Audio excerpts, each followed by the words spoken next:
Mics are hot. Mics are hot. Mics are hot. Yep. Okay. Yes, mics are hot. Hello. I am getting some hair in my mouth, apparently. Drawback to long hair, even if it is fake. Hi, I'm Emerald Fishy, and I'm here today to continue some Dual Destinies. We're gonna have to start it right here this time, because we are starting up a new-ass chapter. Let's fucking go.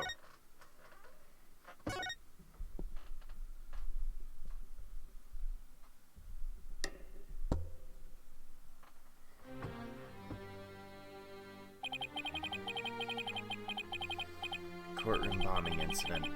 Terrible attack launched by the will of a madman. That incident perfectly symbolized the state of the legal world in this dark age of law. Mr. Wright brought it to a resolution of sorts.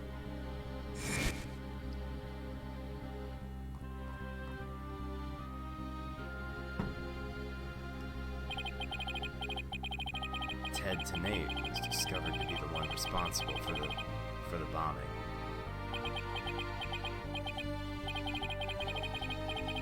If only it were that simple. Somehow I can't help but think.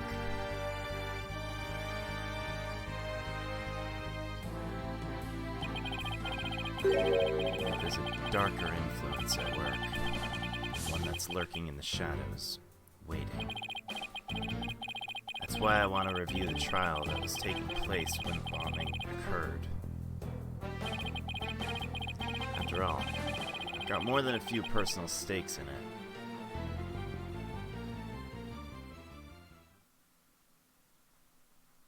Alright. Episode 4, The Cosmic Turnabout.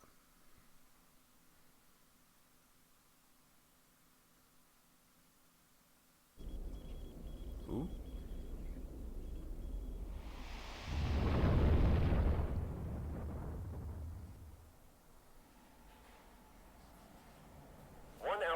Until launch. Please begin your final equipment check. Check complete. Everything's A-okay. We're ready here whenever you are. That check is not complete. Come in at 2. Come in. Do you copy?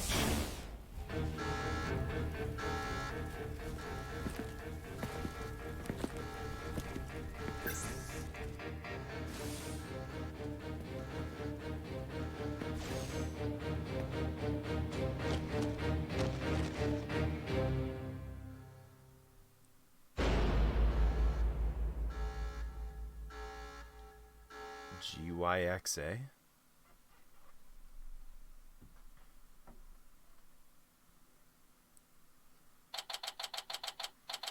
December 16th, 9:12 a.m. District Court, Defendant's Lobby, number 5. Time for another trial to begin. But this one's different. Sorry to bother you, but... Are you alright, Apollo? Is making a scary face? Oh, hi, Juniper. Yes, I'm fine. I was just doing my cords of steel exercises. Now I'm all ready to go. Yes. Knowing you, I'm sure you'll be fine. Oh, I brought you a present from my garden. Is this... Oh, lotus root? That's right. My grandma says lotus roots are good for your eyes. She even says if you look through the holes, it can help you see into the future. It's for good luck. Maybe later you can cook it and... Thanks for this! I'm gonna have some right now! Oh my.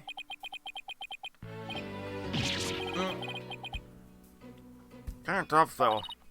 You can't eat it raw. But thank you for the enthusiastic try. Oops. She didn't think me weird before, she will now. I gotta calm down. Apollo! Sorry I'm late. Hi, Thena. Junie, I didn't know you'd be coming here today. Did you come to cheer Apollo on? Oh, I get it, you sly little thing, you. Stop. Quit kidding around, Athena. Trial's about to start every second. Any second. It's about to start every second. Is anything ready? Oh, Apollo. Well, you'll figure it out. Figure out what?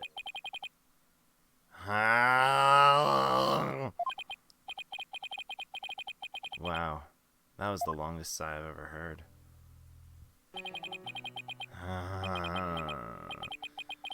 This is it. It's all over for me. Gonna find me guilty. This is our client, Mr. Solomon Souls Starbuck. He's a very famous astronaut who happens to be an acquaintance of mine. You wouldn't know it right now, but he's usually an upbeat and driven person. The scene of the crime this time happened to be Cosmos Space Center. Back in high school, my best friend and I went there almost a little too much. But that's where we met Mr. Starbuck. We'd ask about space travel, and he'd launch into story after story with so much passion. Back in those days, the man was 100% my hero.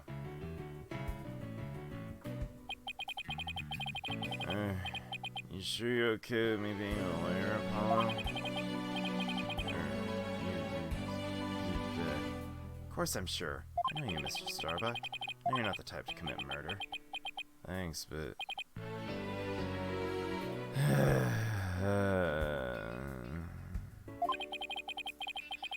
I was supposed to be in space right now.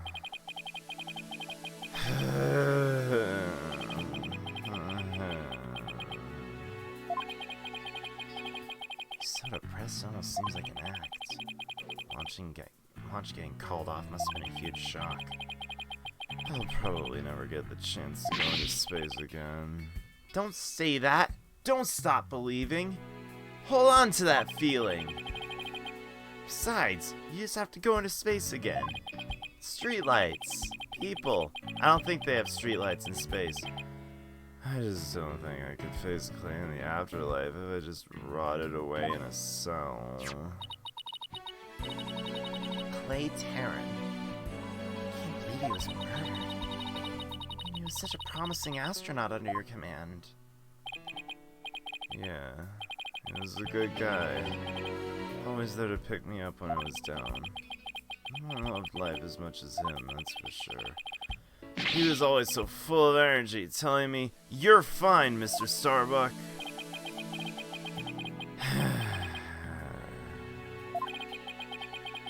Could something like this happen to a guy like him, huh? Never seen Mr. Starbuck so down.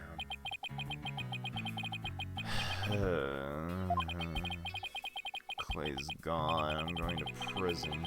Wish I could burn up like a shooting star right now. Mr. Starbuck, you'll be fine! What is it? What's with the yelling? I'll get to the bottom of this today, you'll see. In exchange, I want you to go back into space. For you and Clay, promise? Does that mean you'll have lots of evidence to prove my innocence? Oh! Well, about that. We didn't get to investigate the area as much as I'd have liked, thanks to the police. I'm done for. I'm a goner. Everybody thinks I did it. Though I was gonna soar like a comet, but I'm just gonna crash into like a meteorite. Don't say that, Mr. Starbuck. Don't count yourself out yet. It's hard to lose a teammate, but you gotta keep going. What about you, Apollo? What about me? I was just thinking, wasn't Clay your best friend? We need to focus on the trial right now. You all ready to go? Hello. Trial's about to begin. The friends and police proceed into the courtroom. Okay, here we go. Sit. This is the one trial I can't afford to lose. For Clay's sake and our clients, I will find Clay's killer.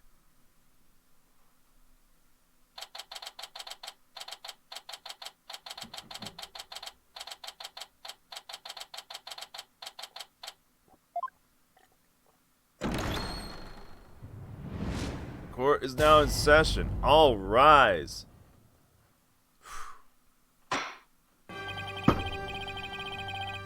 Court is now in session for the trial of Solomon Starbuck. Alright. I better go through whatever evidence I have.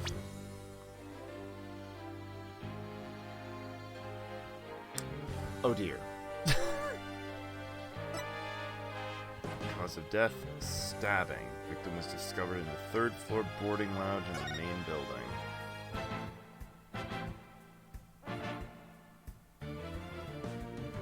Shit.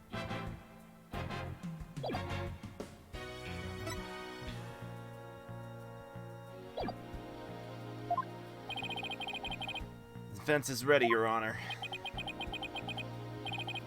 Excuse me, Mr. Justice. Yes, Your Honor? What happened to your eye? Fine! The defense is ready, Your Honor! Are you sure? I don't... I'm fine, Your Honor! The defense is ready! Sorry, Your Honor. It's been like this since yesterday. He keeps insisting it's just a sty. Suppose if it's something he doesn't want to discuss. I want my tablet pen back. He's entering into charge. Very well. Prosecution. Prosecution appears to be ready. Silence!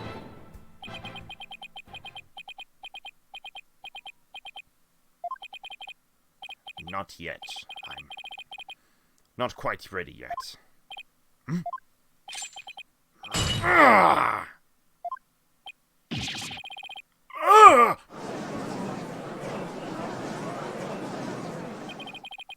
The prosecution is now ready. Well, it didn't take him long this time. What's up with Blackwell? Now then, should we be opening statement? Silence! Not? I'll do it. Unexpected surprise. This time I can't leave it to anyone else. Let's see. Something's off with the two of you today. You seem different somehow.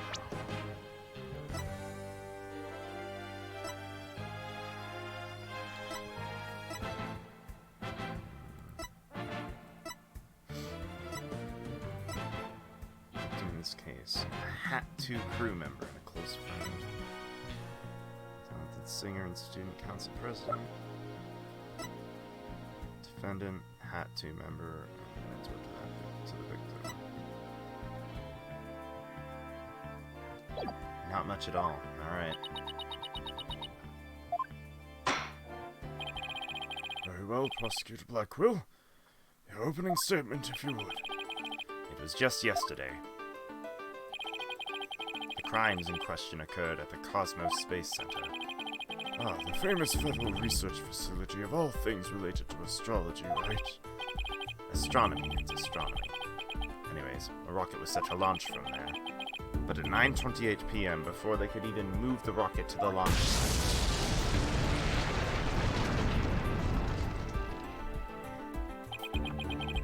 two explosive devices were detonated, and the launch was cancelled. My word, 2 bombs? Dreadful. The defendant in today's trial is charged with both the bombing and the murder. One Mr. Solomon Starbuck.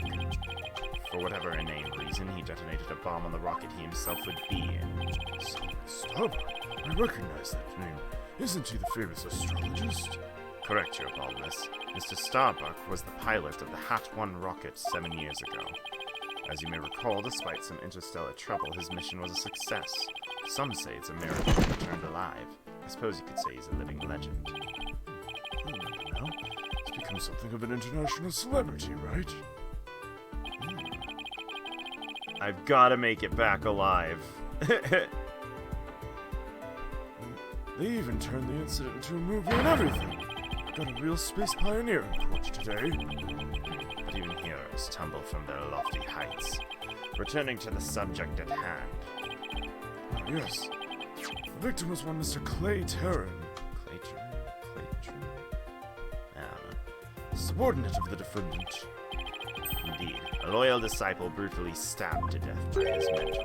Stabbed to death, you say? You mean his death wasn't a result of the bombing? Correct. Despite his lofty dreams, the victim was seen as an interloper by the defendant. And so he was sent not into space, but to the universe which we mortals cannot see. Think I've heard enough. The case seems pretty clear-cut. However, there's one thing I'm curious about. The metal box next to the witness stand.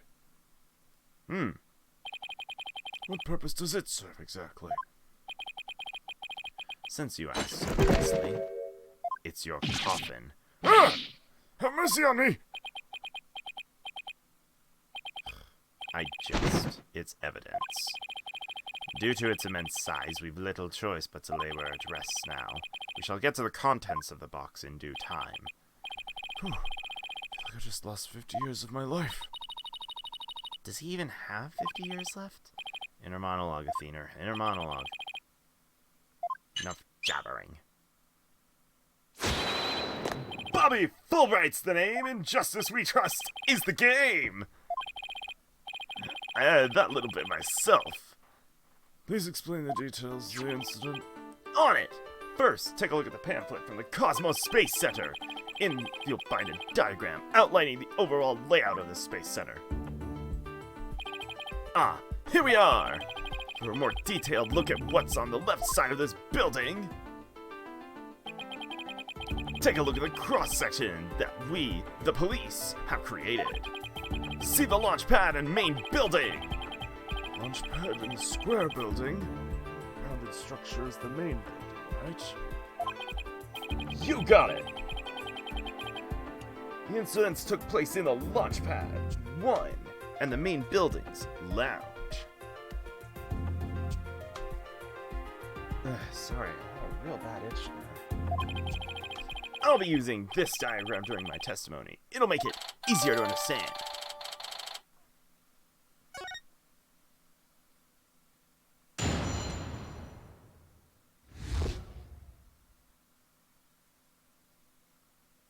Details of the case.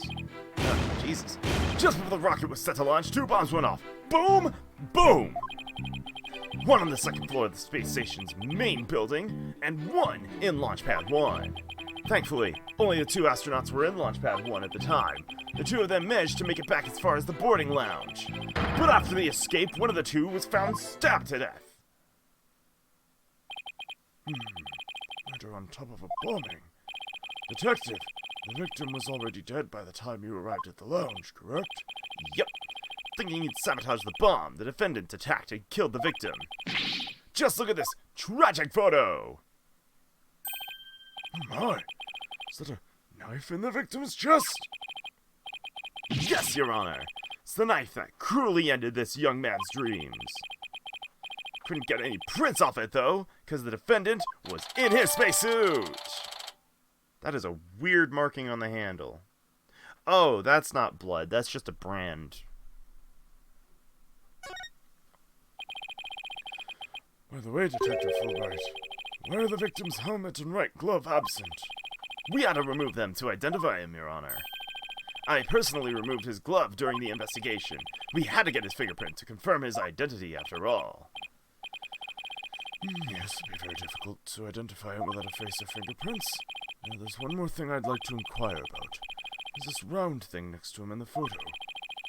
Something so important to the victim he took it with him as he escaped the launch pad. A capsule that apparently contains asteroid samples. While obviously valuable for research purposes, it has no relation to the case. So, what we know that the bombing in the main building was on the 2nd floor. But where was the bomb at the Launch Pad 1 located? That one was on the rocket itself. It was situated around the central part of the rocket. Apparently the area around the launch pad's elevator was a sea of flames. I would like to submit this diagram and report it into the record. Okay. Trial's just started and we're already in a bind. Get used to it. Besides, that's what cross-examination's for, right? 2 astronauts were doing during the bombing. That'll be the key.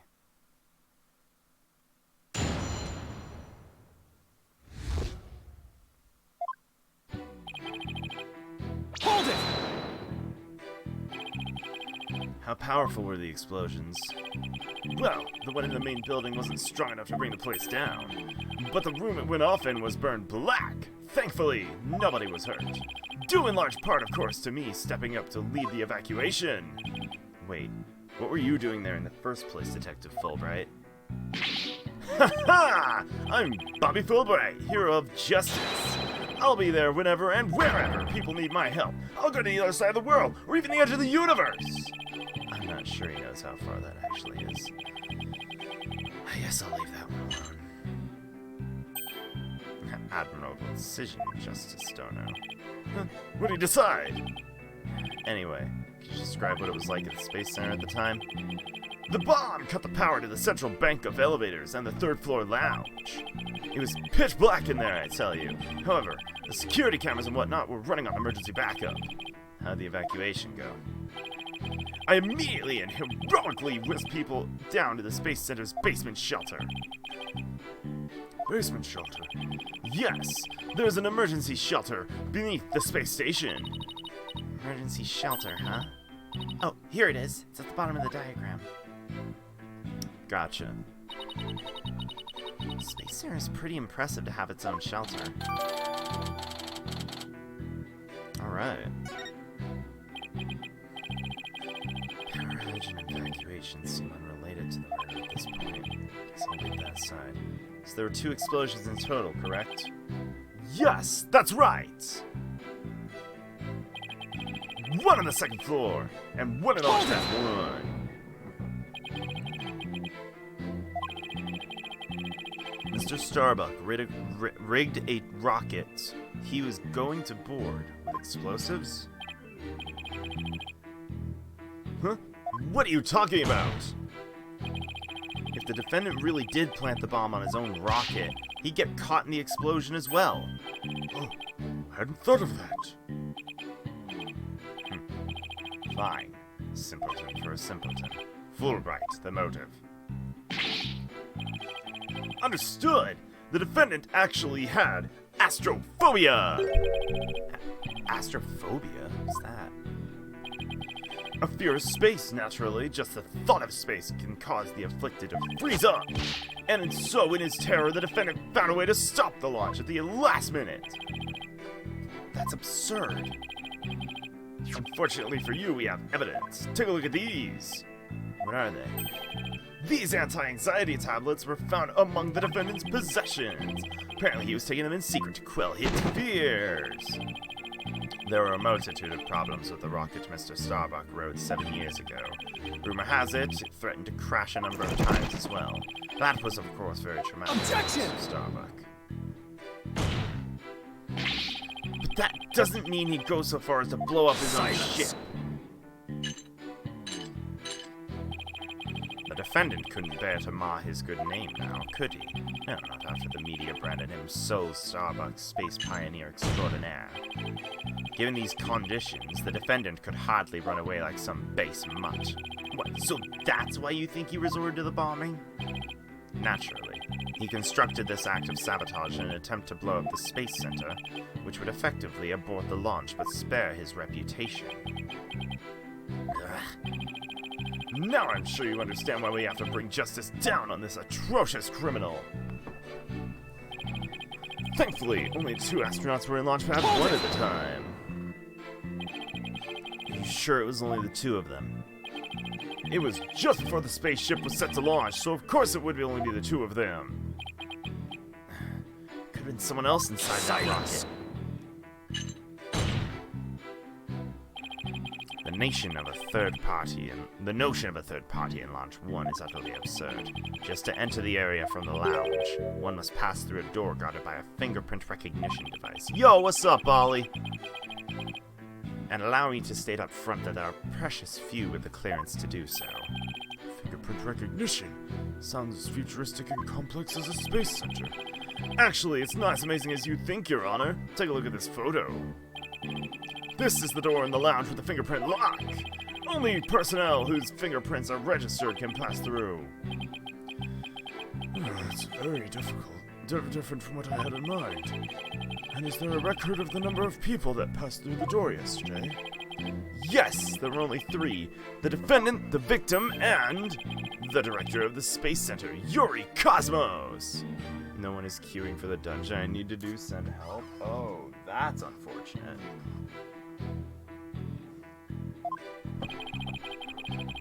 Doesn't that mean that the director's the one who did it? Not a chance. He was in the main building when the bombs exploded at 9:28, doing his job directing the launch. Besides having an alibi, he had no motive for committing these senseless acts. Yes, what? I guess the director can't be considered suspicious then. Real talk, you didn't honestly miss much. The case as we know it right now is... Let me catch you up to speed, because it shouldn't be too hard.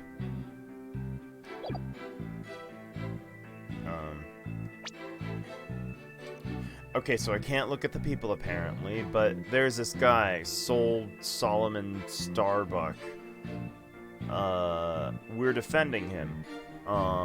People think that he went and not only blew up 2 portions of the space center he worked in, but also went and stabbed his person, Clay. What is the opposite of a superior? Boss. Fucking employee, I guess?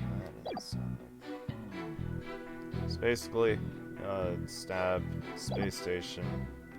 Fuck. Hold it! That's all we know right now. Well, it would appear the pair barely escaped with their lives. In actuality, one of them had already been murdered inside the rocket. Subordinate, that's a good one. That's a good one. That's what I was going for. It's the angle the prosecution wants to push, correct? You got it! That's what I've been trying to say this whole time. The victim had been alive, he would have done... he would have sure tried... He would for sure try to stop the bombing.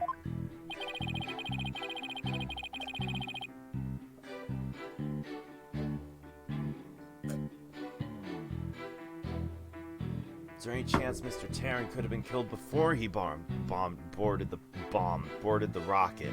Jesus, I'm a fucking YouTube poop. They were both alive and well at boarding time and embarked under their own power. Their hearts full of hope and dreams in space. Both were dashed. After the evacuation order was given, the defendant made his escape, carrying the victim to make it look like a rescue. But after the escape, one of the 2 was found stabbed to death. Hold it! Who was the first to find the victim? Actually, there were 2 of them! Space Center Director, Yuri Cosmos, and Detective Candace Arm.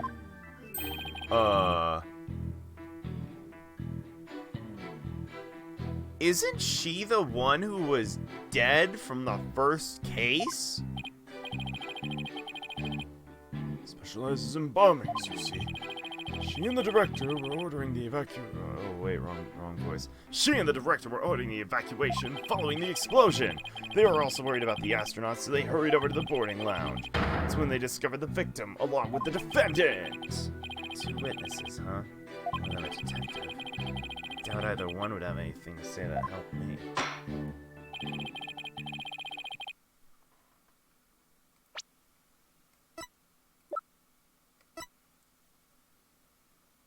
Seriously, I'm pretty sure that was the same lady, unless this is what... I don't even know where we are in time anymore, then. It's the truth, only Mr. Starbuck could have carried out this crime. What little I could get out of him only hurt my case. Justice, Dono. Foolish is the warrior who rushes headlong into battle. Preparation is an essential element of battle, so I advise you take a gander at this. What is it? footage from a security camera. As the two astronauts emerged from the bowels of Launch Pad 1, the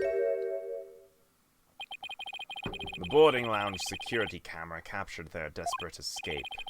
Now I would direct your attention to what the defendant is shouldering, which you can see is none other than the lifeless body of the victim. What?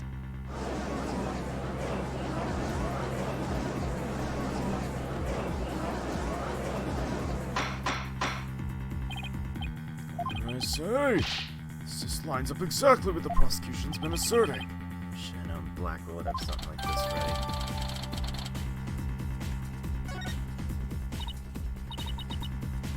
Apollo? How exactly did they determine that Clay was already gone in that footage? I see what you mean. That Clay was still alive at that point is pretty crucial. Your Honor, please take another look at the footage. Isn't it possible that Mr. Terran was still alive here and that Mr. Starbuck was helping him? Why, I believe you're right. One man carrying the other to safety. Silence! Friendship. Perhaps that's what it looks like to a one-eyed hothead and a dotard. But it only makes sense if the victim's dead body. What do you mean? Wright, explain it to Justice, Stoner. You got it! Ready, kid? If the murder had occurred in the lounge, someone could have spotted it. Anyone can enter the lounge, after all. But doing it while they were alone in a spaceship? That's a horse of a different color! But you can't deny there's a possibility the murder could have happened in the lounge. All that video shows is a man helping his fellow astronaut. Silence! Your assertion is based on emotion. It's based on your belief that Mr. Starbuck would surely help his own disciple. But you have no logical explanation as to why the victim could still be alive. Unfortunately, Mr. Justice, the prosecution is right. Your argument is lacking in sound logic. It sounds perfectly logical to me. Well, if you have no further objections, I believe it's time to bring the cross-examination to a close. Hold it!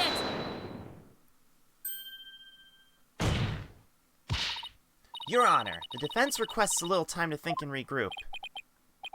Given the facts, I'm not sure I see the need. What is it, Athena? It's just something that's been bothering me. If it isn't the defense stalling for time, as always. Very well. I'm feeling generous. You may have a small measure of time. Yes! You have 5 seconds. 5 seconds?! After that, I declare this cross-examination to be closed and a verdict to be rendered. Your baldness, raise your gavel high. It's time for a countdown. Oh! Oh! Ready? We don't have time! Spit it out! 3 more seconds! Look, I don't think the prosecution's explanation is very complete.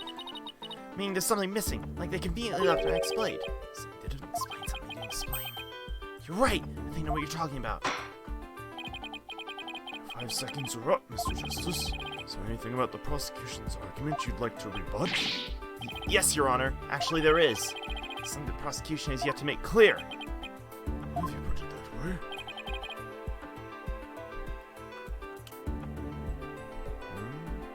Why the body was moved? I mean, the motive is clear.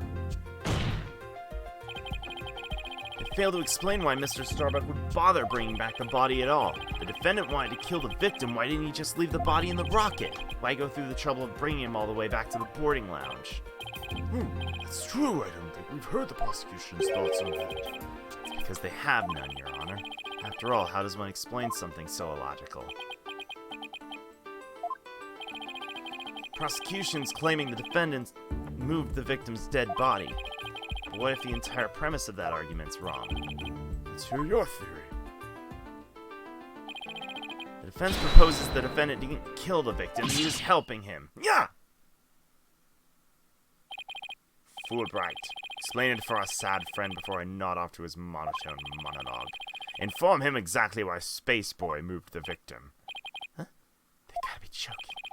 It's simple! Mr. Starbuck did what he did to direct suspicion away from himself. He wanted to create the impression he heroically risked his life to save his partner. That's why he made sure to make the security camera so they would be recorded. At the very least, he appears to have achieved success with you and the old man.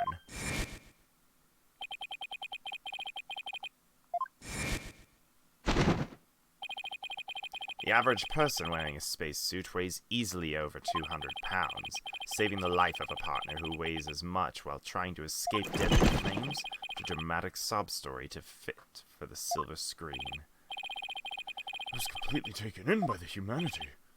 You see? Yet the true ending is that all traces of his hammy act were meant to be blown up. Yes, and now we arrive at the thrilling conclusion. The third explosion. Objection! What are you talking about? There was no third explosion! Indeed, you are correct. That is thanks to Detective Arm. It was she who identified and secured the bomb. However, it doesn't change the fact that the third bomb was discovered in the lounge. The steel coffin besides the witness stand. That would be a bomb transport case. We used that to transport the deactivated bomb here, found in the lounge. A bomb in the form of a most distasteful toy. What is going on? What time are we in? One on the second floor of the main building, one on the launch pad, and one in the lounge. The defendant planned to set off 3 fireworks displays. Fortunately, the third was discovered before it could be detonated, for had it not, the victim's body and other vital evidence would surely have been Objection! detonated.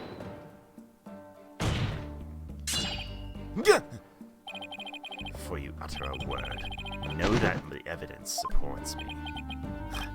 It's like he's reading my mind. As it's still undergoing forensic investigation, I do not have the evidence on hand. However, no peculiar item was found in one of Mr. Starbuck's pockets. Specifically, a bomb detonation switch. Found what?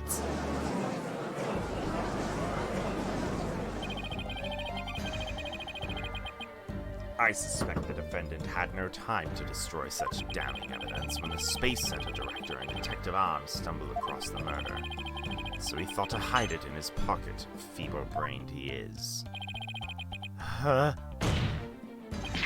No, Mr. Starbuck would never do anything like that! Yeah!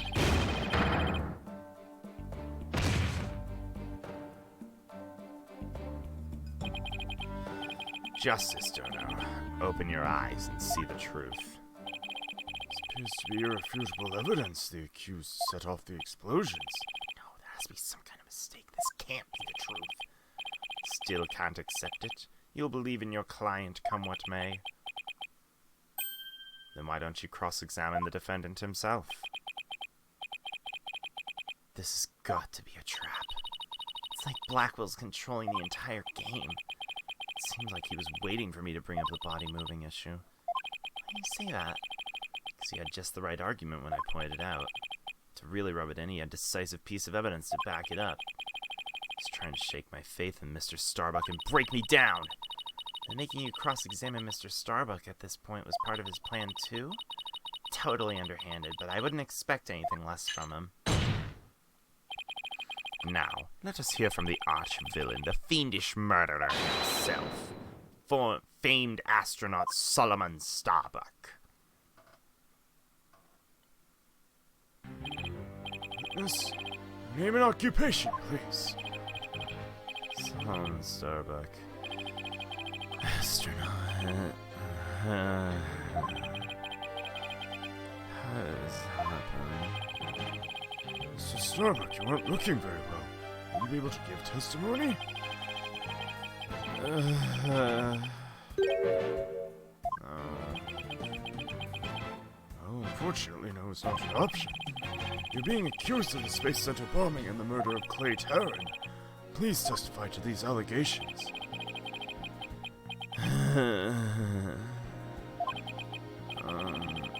Mind if I take the suit off? It's getting really Silence! heavy. It's not the weight of the suit that you feel, but of your sins. Prepare to carry that weight for the rest of your life. Banish me to the moon. I don't care anymore. Wow, that was super negative. Is he gonna be alright up there? He'll be fine, I think. As long as he doesn't totally give up and say he did it, that is.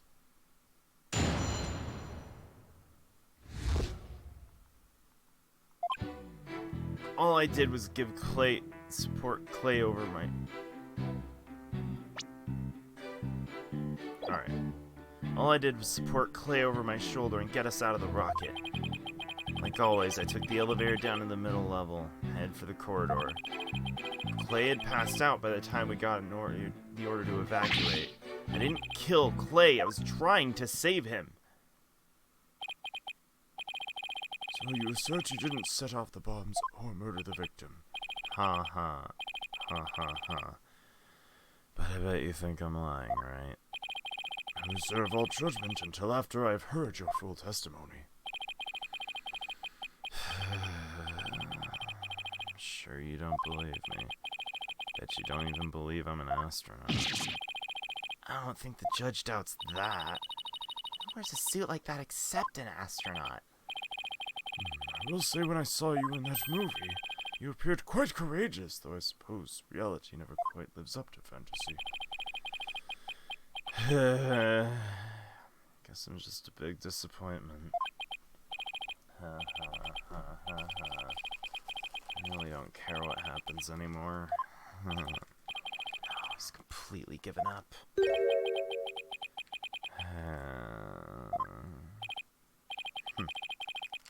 What a depressing fellow. If you were to join me in the clink, I imagine that annoying sighing of yours would rub off on the other inmates. Like how it rubbed off on Prosecutor Blackwell a second ago. Huh? That was Blackwell sighing? Mr. Starbuck's testimony contains a glaring contradiction. The question is, what does it mean? Even if Mr. Starbuck's my client, I can't be gun-shy now. It's time to find the truth.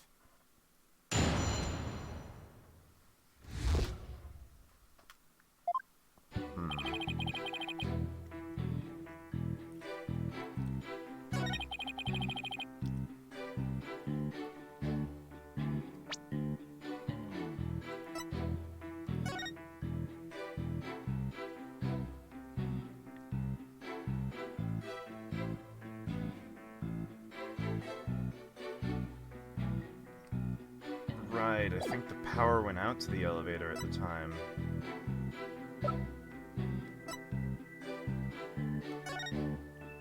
Police officer, evacuation, power outage, affected areas remain dark. Basement shelter, security system switch over to emergency power, continue to work.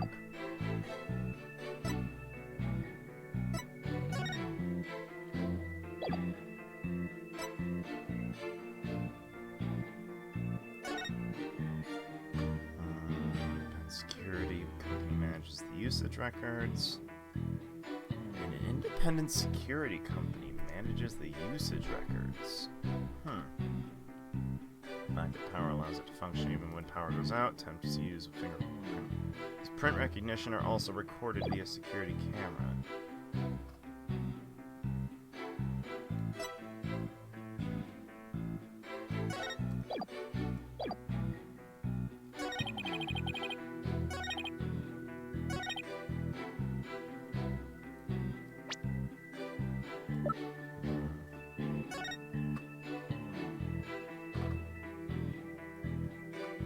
Evacuation instructions immediately.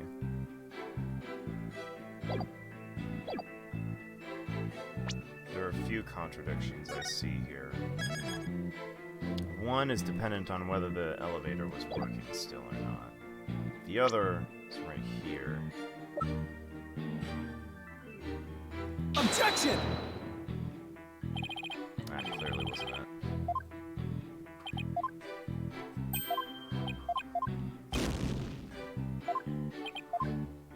Ow.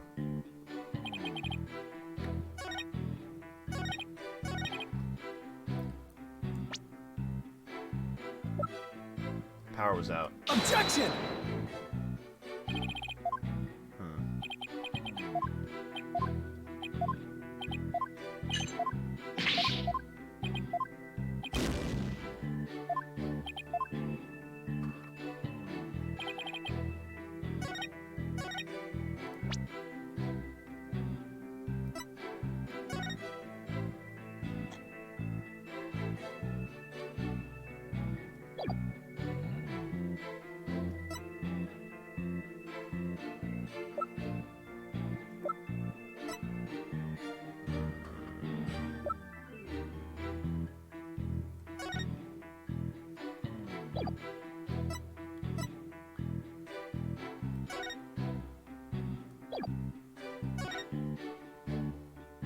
Took the elevator down the middle level of the corridor.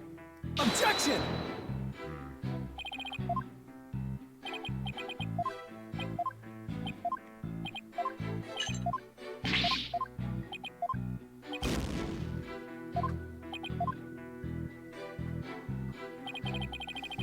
Okay.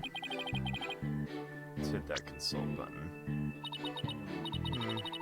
Has to be a contradiction somewhere. Drawing a blank. Statement that I thought was a little strange, but I wouldn't bet my life on it. If you must know, I'll show you the one I'm thinking of. Swallow my pride and let her hand.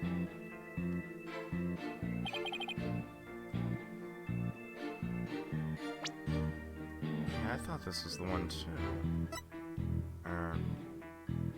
Oh, the elevator was bombed. Objection! What's the deal with that? Mr. Starbuck, I need your testimony to be as accurate as possible. Was I not being accurate? No, because it's impossible for you to have taken the elevator down to the middle level. Could you say that, Mr. Justice? Please recall where the bomb went off in Launchpad 1. And recall after the explosion, the middle level elevator had been engulfed in flames. You're right, which means... The Launchpad's elevator would have been unusable. In other words, what the fuck's the deal, my friend? Statement's decidedly inconsistent with the facts. What's with the helmet? Mr. Command, do you read me? Come in, please. This is Mission Command. I order you to pay attention. Stop this nonsense and answer my question, Mr. Starbuck. My helmet. My oxygen tank. Oxygen concentration spikes. Temperature's declining. Requesting medical assistance.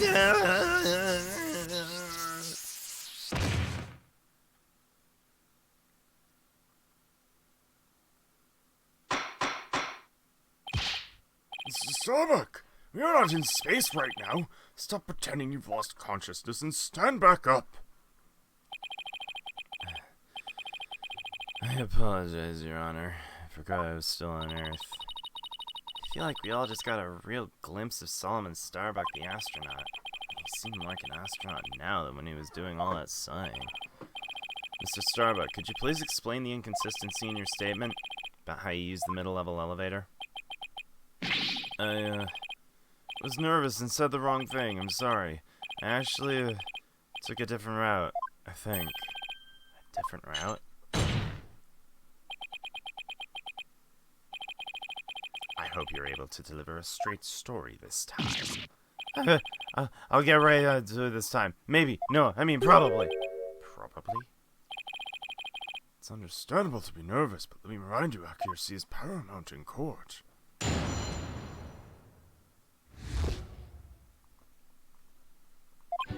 Let's see. Escape route. What I said before was a mistake. I remember now. I took a different route. Maybe, probably. With the capsule and clay in my arm, I made my way down from the upper level. So you're saying you escaped without using the elevator? That's right. There's a ladder that spans the upper and middle levels. I used that ladder to get to the middle level.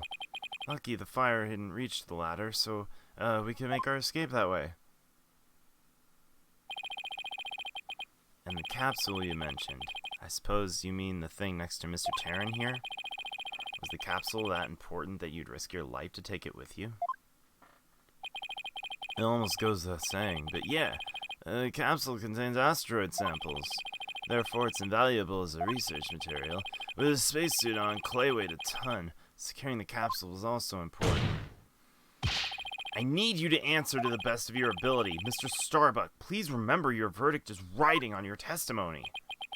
Maybe I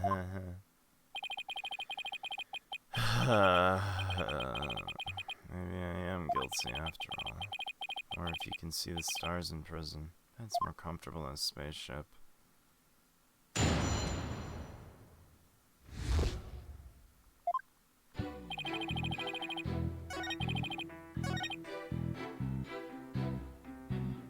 With the ladder, with two hands, with the ladder, with the ladder, with two hands, with the ladder. Objection! You're full of shit. Mr. Starbuck, why don't you just tell the truth? The truth? Oh, let's see. The Earth is blue? No, that's not right. So, I guess the Earth isn't blue. That's it. The truth, Mr. Starbuck! Yeah, the oxygen tank's super low in this area. For the emergency oxygen tanks. Mr. Justice, the witness appears confused. Please help draw out the truth from him. Mr. Starbuck, under the circumstances at this time, you couldn't possibly have reached the boarding lounge via the upper route level. Huh? Not as long as this was along the escape route. Ladder. To get down from the upper to the middle level where the launch pad 1 corridor is, you have to go down the ladder. Isn't that right? Of course. That was the only way you could escape.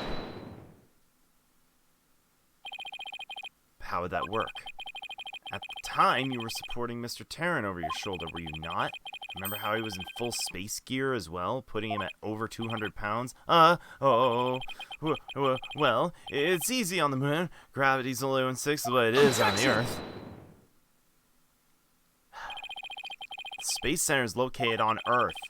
Short of being an octopus climbing a ladder with an adult male in space gear in one arm, while carrying the capsule in your other is impossible, wouldn't you say? Oh. So, Mr. Starbuck, how exactly did you climb that ladder with your arms full? Mr. Starbuck, come clean and tell us the truth now! Engineer! What's that, engineer? Oxygen leaks, it fails, evacuate immediately! What the? He's flying the coop! Help! I'm caught on the ceiling! Oh, help! Anyone!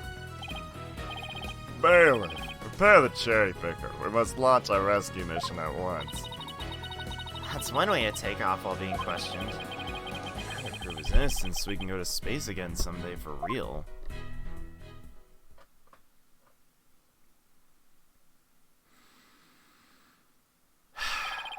Now then, Mr. Starbuck, you can keep your feet planted on the ground. Yes, I apologize for losing control. Are you ready to tell us the truth? Not that. Anything but that. What is going on? This isn't the Mr. Starbuck I know. It appears Space Boy is prone to deception.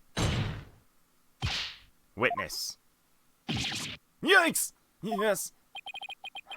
I thought your story odd, but perhaps the inconsistencies can be explained as the result of a medical side effect. Prosecutor Blackwell, please don't talk about that. What are you talking about, Blackwell? Didn't I already say Space Boy is ironically terrified of going into space? That's why he took some precautions just before the launch. For you see, traces of this anti-anxiety drug were found in his system. Oh? I sense things are about to know. You got it all wrong. I told him during the investigation, too. I don't know anything about any drugs. I never took any medication, I swear. It's found in his system, but he doesn't remember taking it? How could that be? Somebody must have slipped them to me. But I guess maybe that's why I don't remember, because of the side effects. Yeah, that's why I don't remember much about what really happened. What?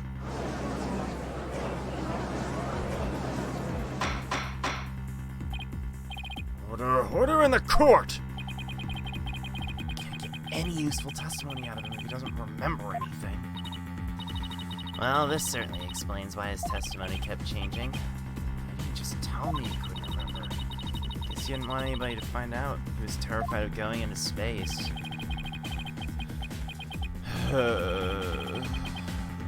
really did do it. Which brings us to the answer of our original question, of how the witness climbed down the ladder without a dead body. Does? So what is it? A dead man feels no pain and makes no complaints, Justice Dono. So the body was simply dropped down from the top of the ladder. Oh my! The defendant could climb down with his free hand. Objection! Drop the body down? Who would do such a disrespectful thing? Besides, dropping the body down would leave marks on the body itself. So you're capable of quick thinking. Yes, you're correct. Really? Oh, thanks. Huh? What's this? It's the oxygen tank from the victim's spacesuit. It's ruptured, and I'm sure you can figure out why. You can't be implying it ruptured when the defendant dropped the body. Dropped the body. I am, for they fracture easily when struck. Objection!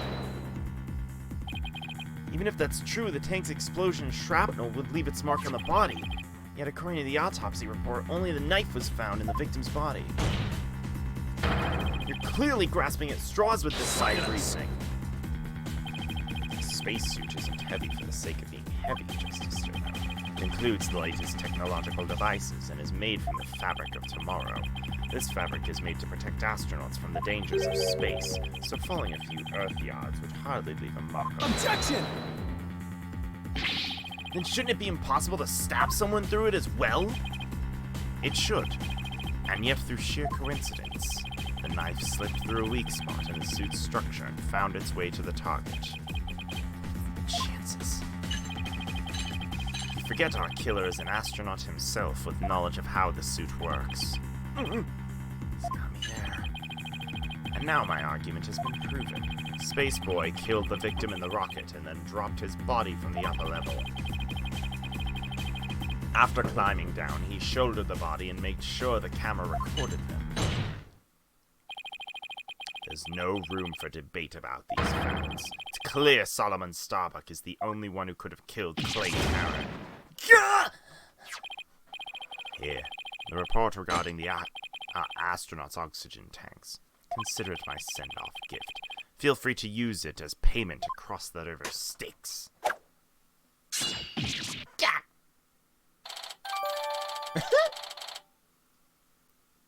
You could go for some Starbucks right now. I could too if Starbucks didn't suck. The display on the astronaut's left shoulder showed the oxygen remaining. After the incident, the victim's tank was ruptured and the remaining oxygen was 0%. The tank belonging to Starbuck, which claims to have carried the victim, said it was 80 full. Glowing cyan digits. Wait a minute, that said 50. I'm done for. I'm in a prison instead of space. Space Boy. Yes? Take heart. The bejeweled night sky is still beautiful, even when viewed through bars. You mean the stars is seen from prison? That's right. Your cell will be your spaceship. Picture the view through the iron bars. It's like being on an astronaut in your own craft for all time. It's not half bad thought. Mr. Starbuck? Prosecutor Blackwell got to him good.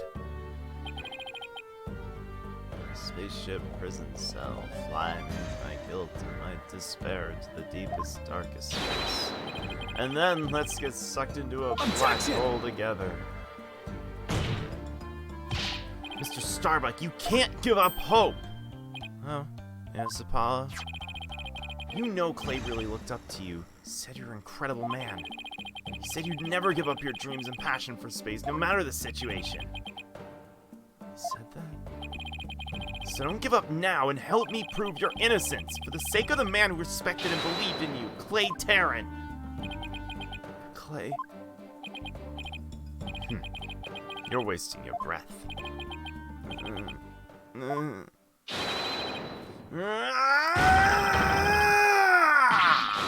Whoa, oh, he's going.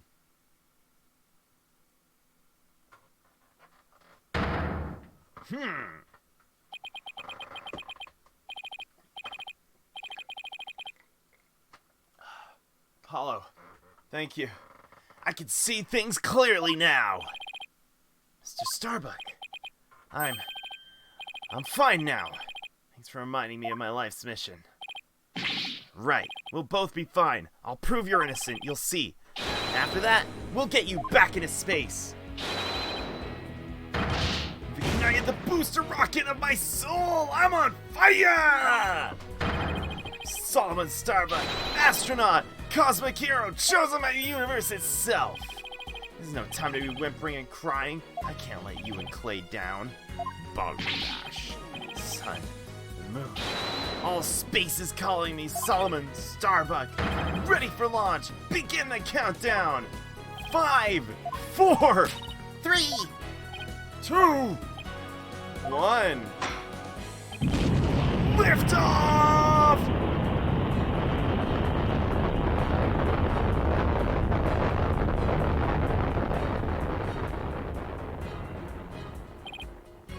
Well, I've witnessed an actual rocket launch. Apollo, you did it! You broke Professor Blackwell's grip over Mr. Starbuck. Can't take credit. It's all Mr. Starbuck. He pulled through himself. You simpletons are done massaging one another's egos. No matter how positive your mood, my advantage remains unshakable. I have but to wait for the final guilty verdict. Isn't that right, your baldness? Can't let him know. You have to stop Blackwell. See this through. Mr. Starbuck just has to make it back. You won't allow Clay's dream to remain unfulfilled. Got to destroy Blackwell's argument somehow. Don't just think. The only people on the launch pad, Clay and Mr. Starbuck. Can't believe Apollo 1 is defending Starbucks. If Clay was already dead by the time the footage was taken, only one person could have killed him as Mr. Starbuck. So the only way to counter Blackwell's argument is to prove Clay was still alive when they arrived at the boarding lounge. In which case, I should be able to find some contradiction in the evidence itself. Let's see. This data supposedly proves Mr. Starbuck dropped Clay's body in the launch at that point. If I'm to prove that false, there must be something I can use here. Enough of this farce, your baldness. Let's have your verdict. Prosecutor Blackwell, you seem to be in quite a hurry to rush the verdict. What about this oxygen tank you submitted? It says Mr. Starbuck's tank had 80% remaining while Mr. Tarrant had 0. Do you stand by the accuracy of this report? Of course. Then it simply means that it's faulty as evidence goes. You will explain what you mean, Justice Stone. It's simple. This evidence contradicts the facts of this case. Take a look here at the detailed description, you'll see what I mean. I hope you have some evidence, Justice. I don't see what's so contradictory. Yes, Your Honor. Right away. This is the evidence the oxygen tank imports. Jam bam. How does this evidence present a contradiction? Problem is this part here. Shit's at 50. Note the remaining oxygen in Mr. Starbuck's tank as he carries Mr. Tarrant. Appears to say 50. But according to the data, our client's tank had 80 remaining. Must the tank increased? I see Your Honor finds it as strange as I do. It's bad enough there's a contradiction, but the increase in oxygen tank is beyond illogical. Absolutely right. Silence! I too find it odd that the oxygen remaining has increased. It would be as odd as if my rations were to increase. But what does that prove? Doesn't change the fact that it's the defendant carrying the victim's corpse. I bet you don't get more rations because you don't abide by the rules. Either way, the oxygen remaining shouldn't increase, just as your rations don't. Therefore, the new information is critical. We can't overlook it. In that case, do you have an answer to the riddle of this mysteriously increasing oxygen? You better not disappoint, or I'll declare the inconsistency as mere equipment malfunction. Just Prosecutor Blackwell has a point. Could be a simple malfunction. Mr. Justice, if you cannot provide an adequate counter-argument, I'm afraid I must bring this trial to an end. Think you could explain why the remaining oxygen level increased? Of course I can. Due at a time like this has turned my thinking around. Mr. Starbuck has no memory, but he claims to have carried clay. So this man with the 50 on his tank ought to be Mr. Starbuck. But if anything, the display on his oxygen tank should have shown 80. There's a clear contradiction between the report and the security footage. What I should be asking is not why did the oxygen level increase, but what had to have happened to make it look like it increased. Is there kind of mistake in my base assumption here?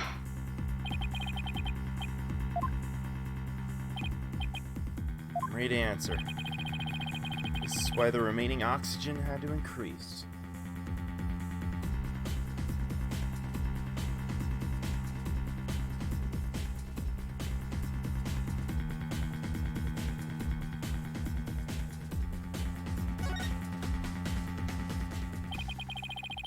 What if it was the other way around? The other way around? Care to explain, Mr. Justice?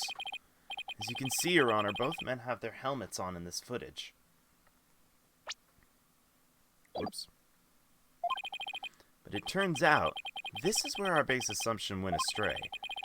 We assumed it was Mr. Starbuck helping Mr. Terran, but it was the other way around. It wasn't Mr. Starbuck helping Mr. Terran at all. It was Mr. Terran who was helping Mr. Starbuck to the boarding lounge. Wait, what?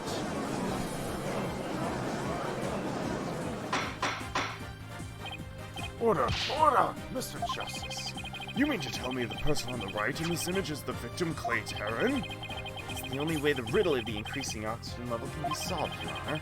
At this point in time, the remaining oxygen in the levels in the victim's tank was at 50%. And when the victim was found in the boarding lounge, his tank was at 0.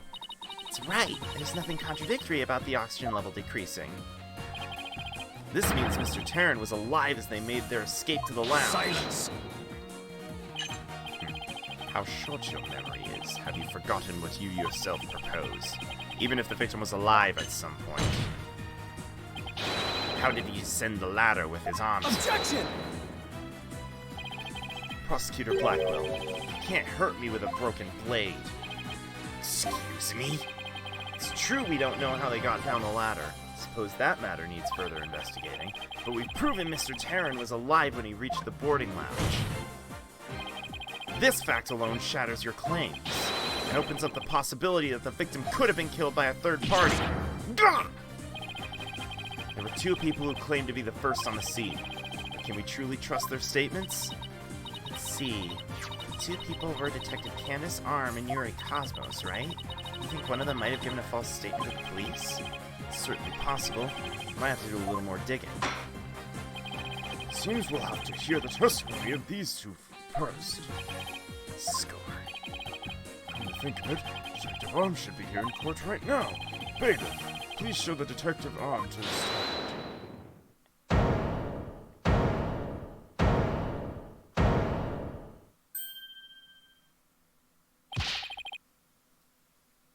I have an announcement to make, everyone.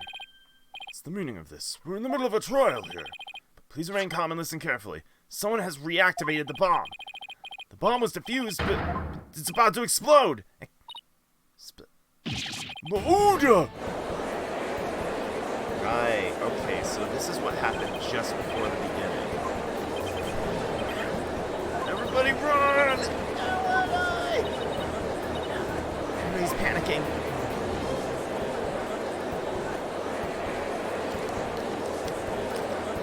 Silence! Headless and chicken with a death wish, the lot of you. Calm yourselves before all else. Come on, Apollo, let's get out of here. What about Mr. Starbuck's dream? Carry out Clay's final wish. I don't care what happens to me. I'm not letting some bomb blow up the truth forever. Drugs? Oh, hi. Sorry, that's not messy. Well, an intense time at least. Yes, I believe we are currently experiencing the, Events that led up to the great explosion. Yes.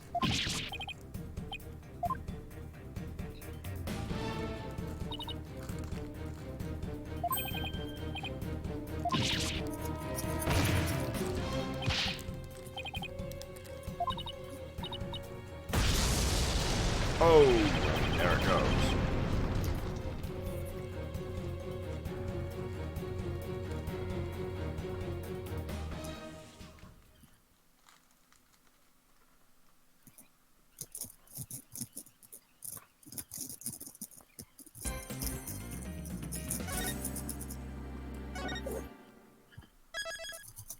Well, how have you been, Maddie? Well, I had a very lovely bath, and my hair dryer works excellently. I was able to straighten my hair not even 2 minutes after my bath. Oh, nice.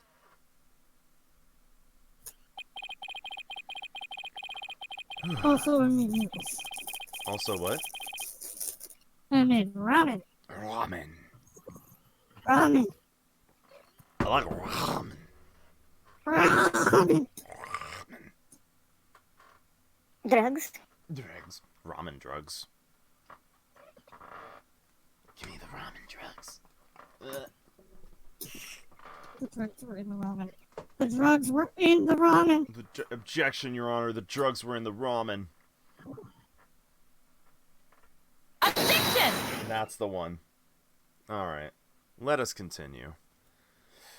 In the middle of the Space Center Well, bombing. that would make a lot more sense considering how much Phoenix and the rest go to Eldoons. Oh, man.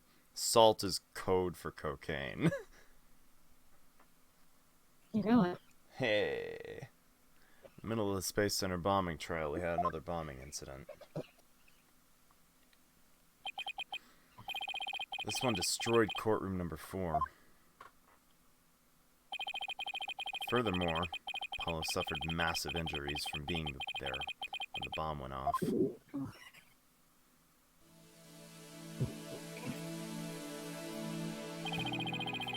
Unfortunately, Juniper Woods was fingered as the courtroom bomber.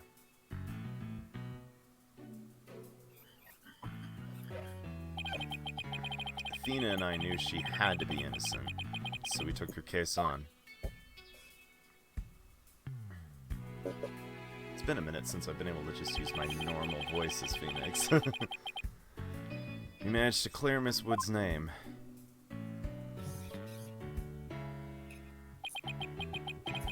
Apollo sustained further injuries. He was attacked by Ted Tenate.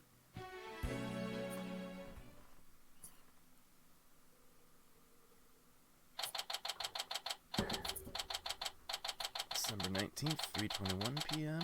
Wright Anything Agency. Apollo's a tough guy, but this is taking its toll on him. Yeah, poor guy. Being attacked by Tenate like that on top of all his other injuries. Apollo's resting at the nearby Hickfield Clinic. Oh shit, is that Clay's jacket? It's totally Clay's jacket, isn't it? Oh, that's super Clay's jacket. Oh shit. I myself had some experience with that place. An awful turn of events. Never thought he'd land in a hospital of all places.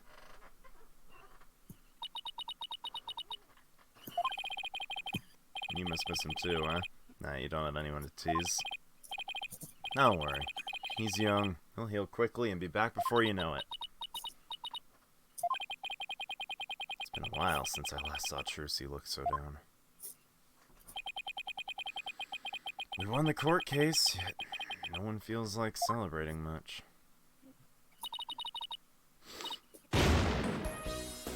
Alright, enough of this, people. There's no time to be moping around. Now, dry those eyes, both of you. You're the only one who's crying. Technicalities. Look, we have work to do. We have to take over. Take over what exactly? Apollo Space Center case, of course. As no verdict's been reached, there's still a chance. I agree with Athena. We should pick up Mr. Starbuck's defense. We have to avenge our fallen comrade. Right, Daddy? Apollo hasn't exactly fallen. He's still alive, you know. Good. Now that's settled, let's get going. Come on, we gotta run. Wait, right now? Better not be running the whole way. There she goes. Better catch up with him. Can you take care of the office, Trucy? Sure thing, Daddy. Let's be careful out there. And In the meantime, I'm gonna bake some cookies and fill up my magic panties for you. Juicy seems to be feeling a little better. You can always count on Athena to perk everyone up with her enthusiasm. Oh, she's back. Don't mind me, just forgot a few things. Wallet, phone, documents, bag. Sounds more like you forgot everything. I always count on Athena for that, too. Alright, you two, let's be careful out there. I love that Phoenix's beanie is sitting on top of the shelf over there. Yeah.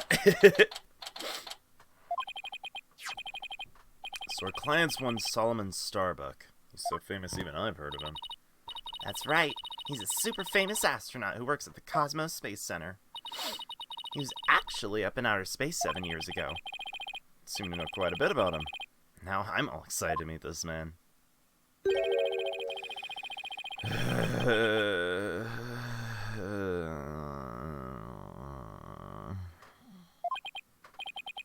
Wow, that was the longest sigh I've ever heard. Apollo told me all about you. You're Phoenix Wright, Apollo's mentor, right? Yeah, that's right. Mentor has a nice ring to it. Don't worry about a thing, Mr. Starbuck. Mr. Wright and I have got you covered. And you're new kid Apollo told me about. Wait! Don't I know you from somewhere? Huh? You mean other than your trial? I don't think so. I guess so. No mistake.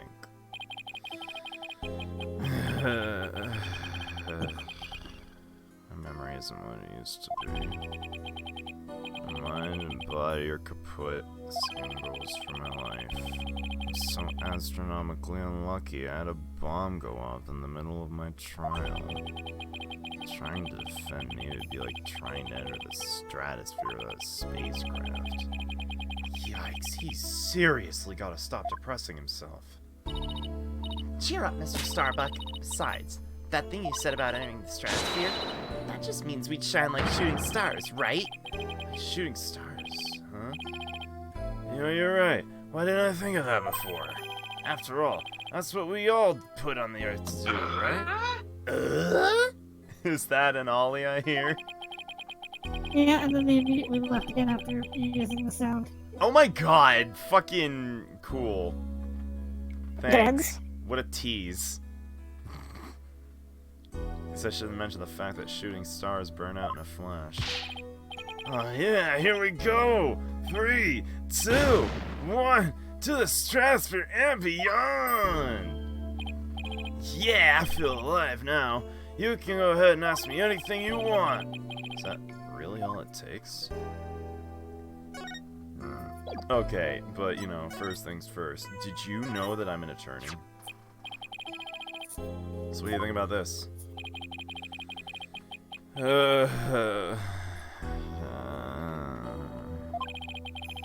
Evidence is gonna get me convicted. No, it's my attorney's badge. I was hoping it would reassure you that we're here to defend you. Evidence isn't just for the prosecution. It can help prove a person's innocence, too. That's a positive spin on things. I thought that was common knowledge.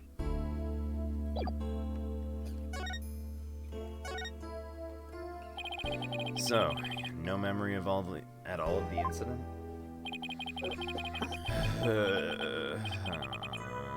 So ashamed. Memory of the times is black and clouded as a dark nebula. Still, it's strange you don't remember a thing. Are you sure you didn't take one of those anti-anxiety pills like they said at the trial?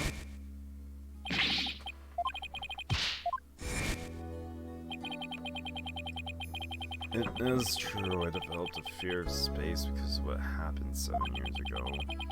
I was taking medication secretly every now and then when it got bad. Having a fear of space is not something an astronaut can brag about, you know? Oh, the so-called Hat 1 miracle? That must have been a terrifying experience.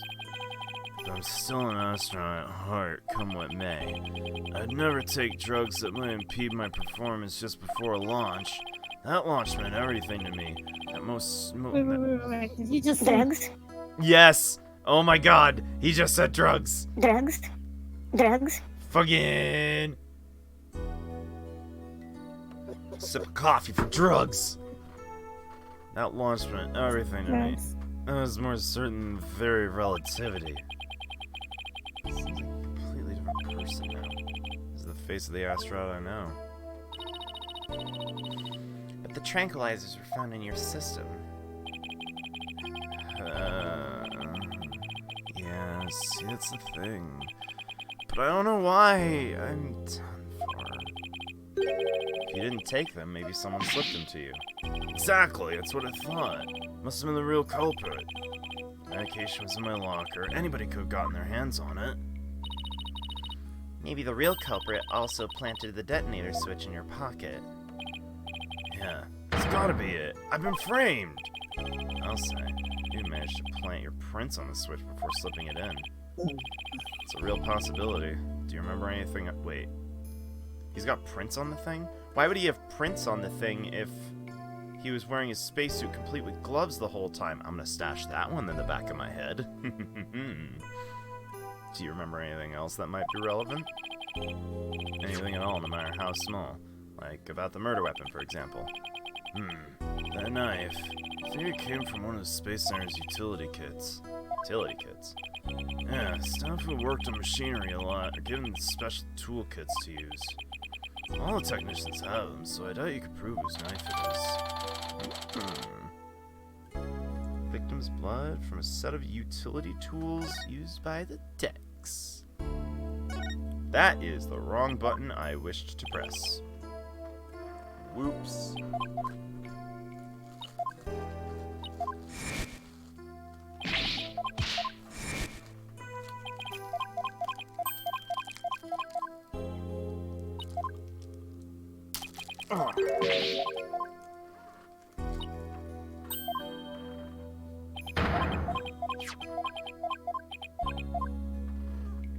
Alright. The Hat One Miracle. Let's try this again. So I recall your last trip into space was 7 years ago, right? That's right. It was a pretty rough experience. During the mission, we had all kinds of problems with the craft. Did? What kind?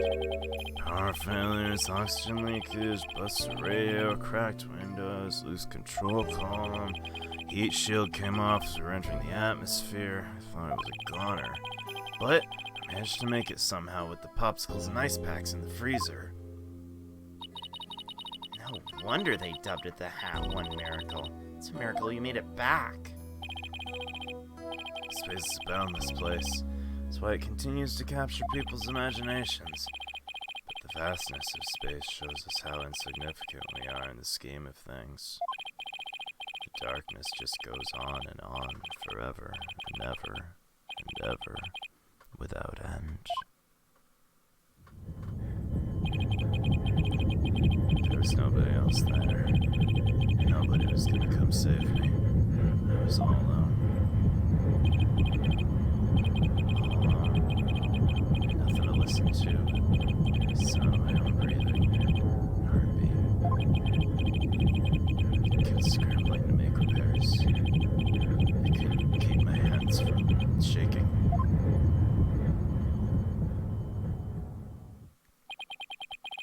Experience like that would make anybody afraid to go up into space.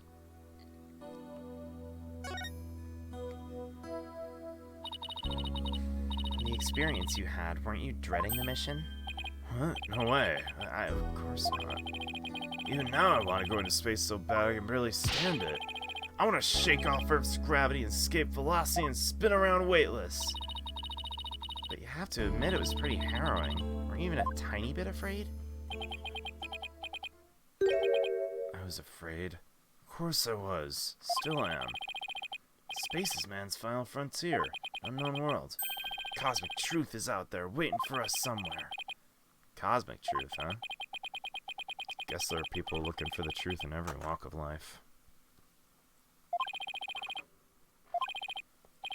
If I give in to my fear, I'll never find truth.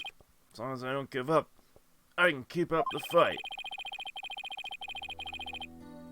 One thing's for sure. Mr. Starbuck's passion for space is undeniably the real deal. The victim, Clay Tarrant. He's kind of like your protege, wasn't he? Oh, it wasn't a big exaggerated deal like master and apprentice or anything like that. Clay did think of me as his mentor. Mentor and the protege. What a combination they must have been.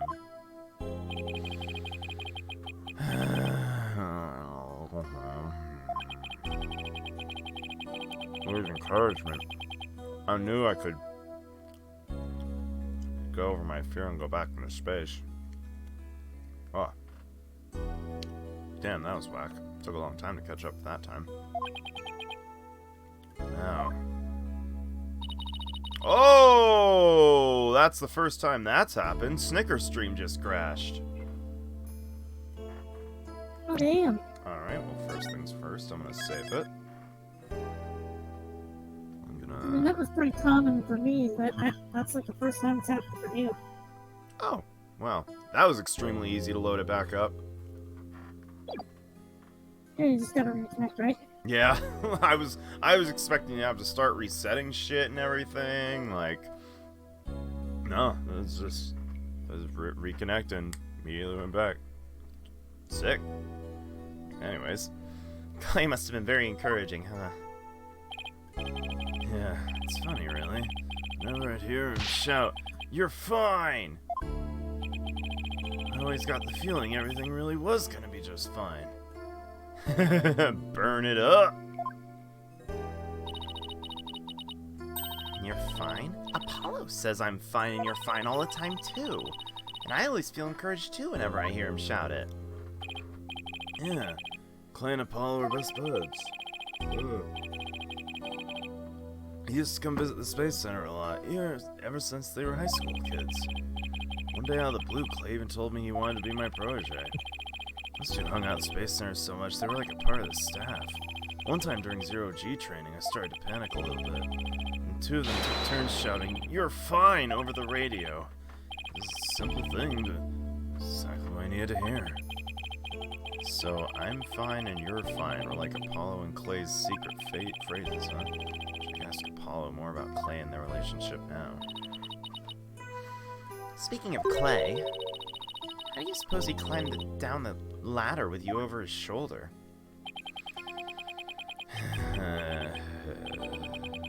Sorry, I can't even begin to imagine. But he actually did climb down that ladder, so a way has to exist. From the freedom of space to the walls of a cell. That prosecutor said the dark night sky isn't half bad through barred windows. You're fine. Solomon Soul Starbuck is fine. Everything's gonna be alright. Huh? And Penis Sykes is fine. Come on, Mr. Wright, you too. Do I really have to? Phoenix Wright is fine. I can't hear you! Phoenix Wright is fine! We'll get you back into space yet, Mr. Starbuck. Believe in your own innocence and have faith in us. Apollo believed in you wholeheartedly, and that's good enough for me. I believe in you too. Thank you. Thank you, both of you. I'll put my faith in you. And I vow to make it back into space. All I need first is a not guilty verdict. Sure feels nice to reassure ourselves every now and again that we're all fine.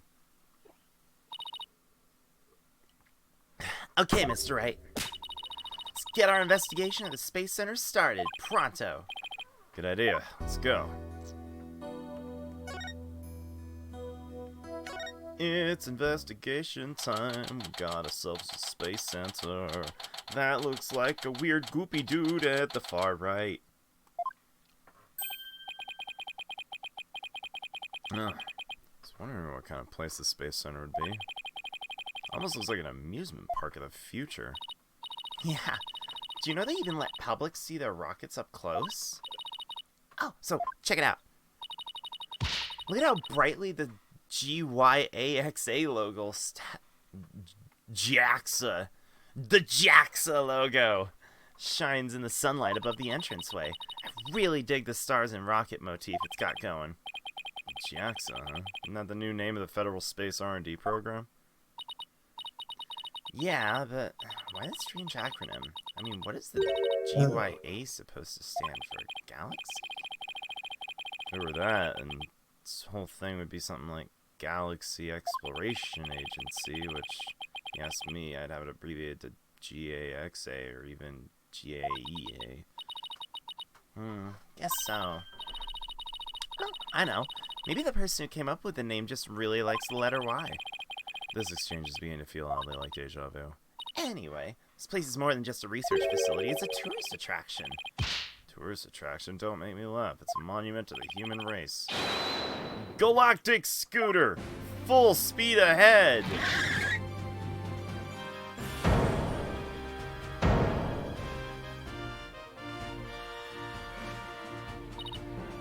Yikes. Who's the geezer and what's he want?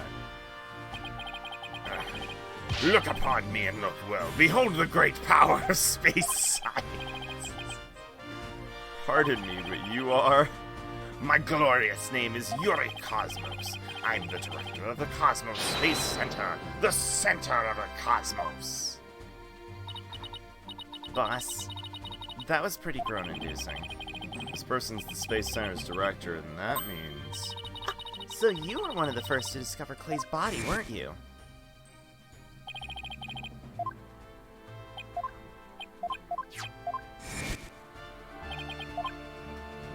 That is correct. I was honored to be the very first man in all of space and time to discover the body. But this talk of the incident, are ye by any chance the space police? You can't tack the word space onto any old thing, you know. We're Mr. Starbuck's lawyers. We're here to investigate his case. Oh, and we're Earth lawyers, by the way. See, yes, I've heard about you. In that case, by my esteemed privilege, I grant you permission to investigate. I trust you're appropriately grateful. Now go ahead, have at it. Can already tell he's gonna be nothing but trouble. Don't let him hear you say that. You'll see what trouble really is. Just be professional and ask him about when he found the body, okay? But first, my professional move of knowing that I'm an attorney.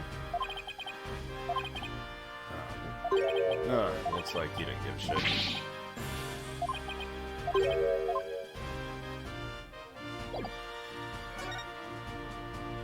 Yuri Cosmos.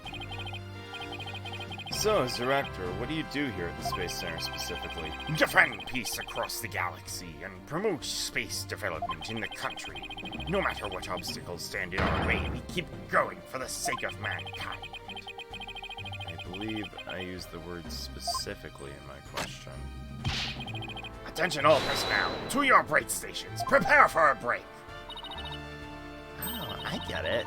You just wander around and tell people what to do in a self-important manner. That is exactly right.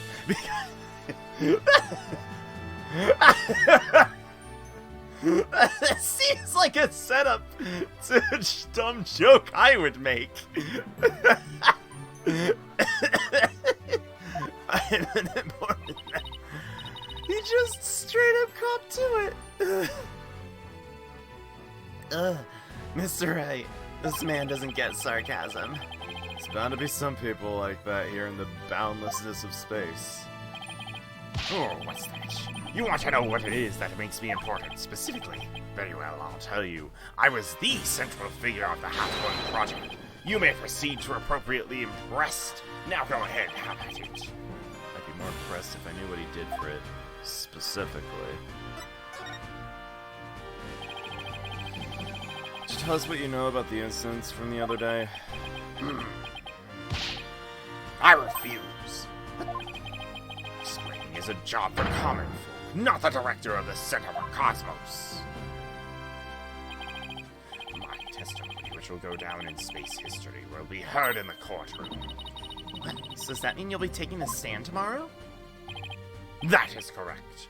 I will be the most glorious witness in the history of mankind. Not really sure he understands what being a witness is all about. Looks like Director Cosmos is the type that only talks about what he wants to talk about.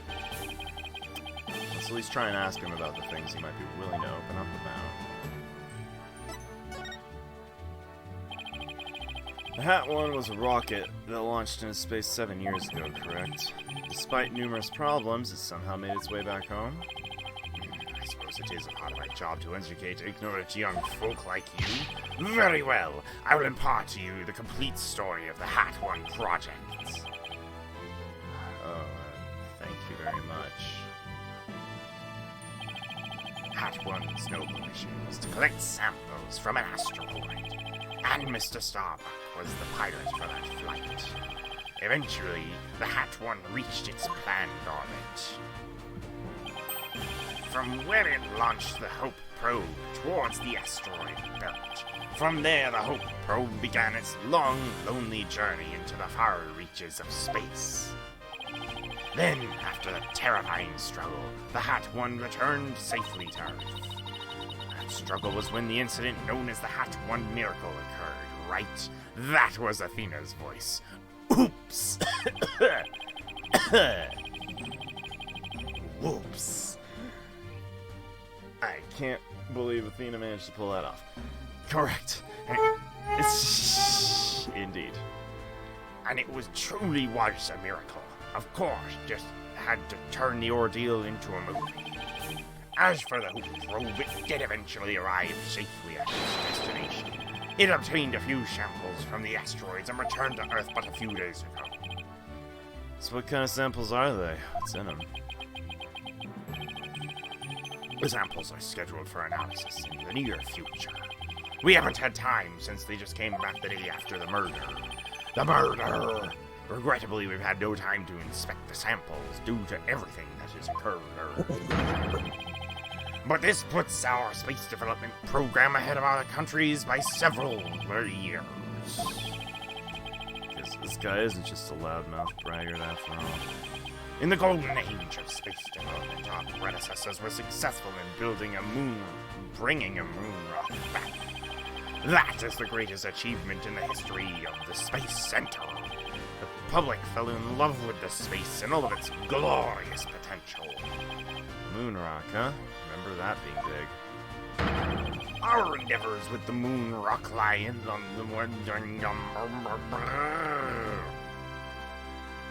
Let's try that again. Our endeavors with the moon rock lives on in our work with these asteroid samples.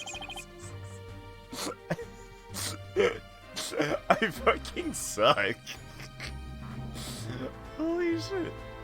I want to bestow new hopes and dreams for the future upon mankind once again. That is my mission as the man who stands at the center of the cosmos.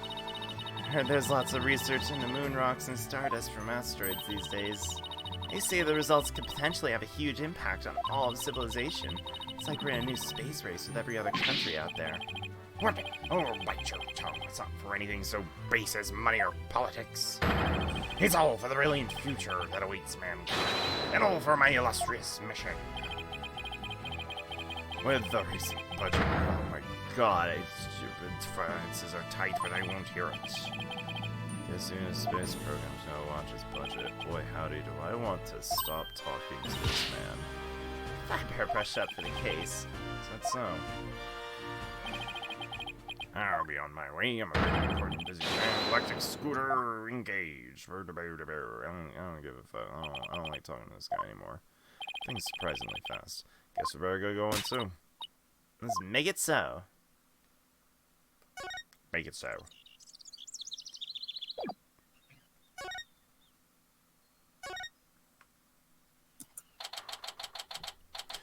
Oh man, it's like a box with a chair in it as gyrotating.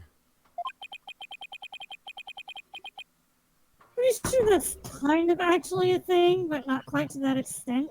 It's to kind of get astronauts used to zero G and how they can be floating around, something like that. Ah.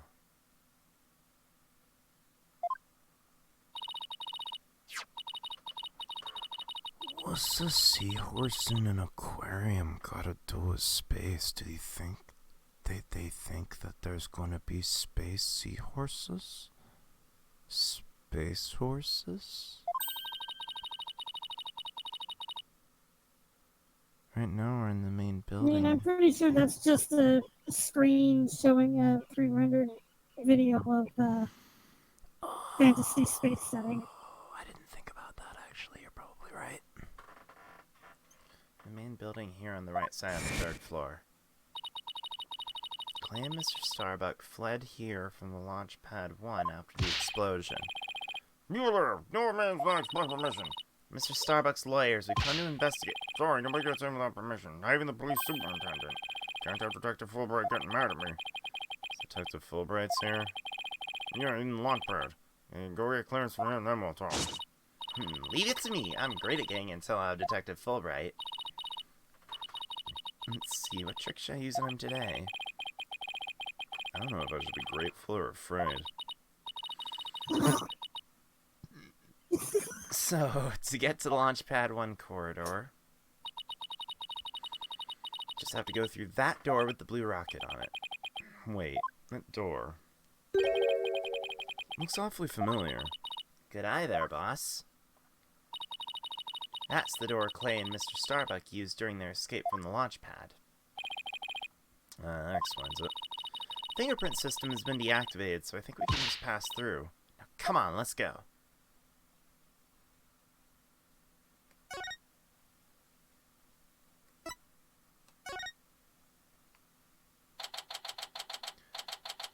Yo, sick robot cleaning the place. Hey, what's that say? Oh man, I don't know. It went away. So this is it, huh? This is the corridor the two of them used in their escape. Yep, it's the only thing connecting Launchpad 1 with the main building. I see police tape down at the end. Guess we won't be looking at the launch pad. After the explosion, the whole corridor must have been filled with smoke. And the launch pad itself is probably a sea of flames. Must have been pretty scary for them. Now, what could Detective Fulbright be? Where, I mean? I think that's him over there. What should I do? Which path is the path of justice?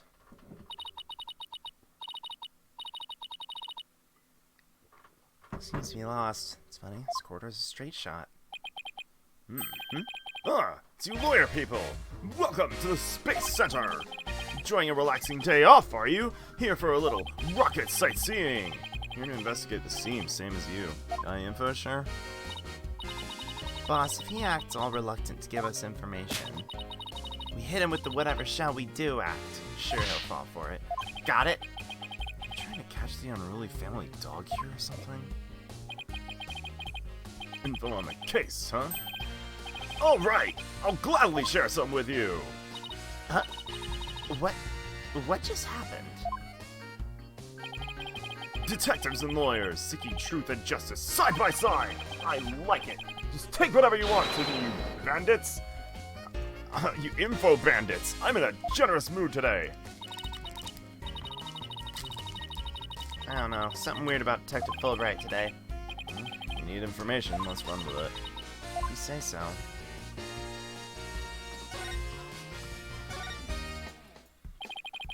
Detective Fulbright, could you give us some permission to investigate the crime scene? There's an officer on guard and we can't get in. Whatever shall we do?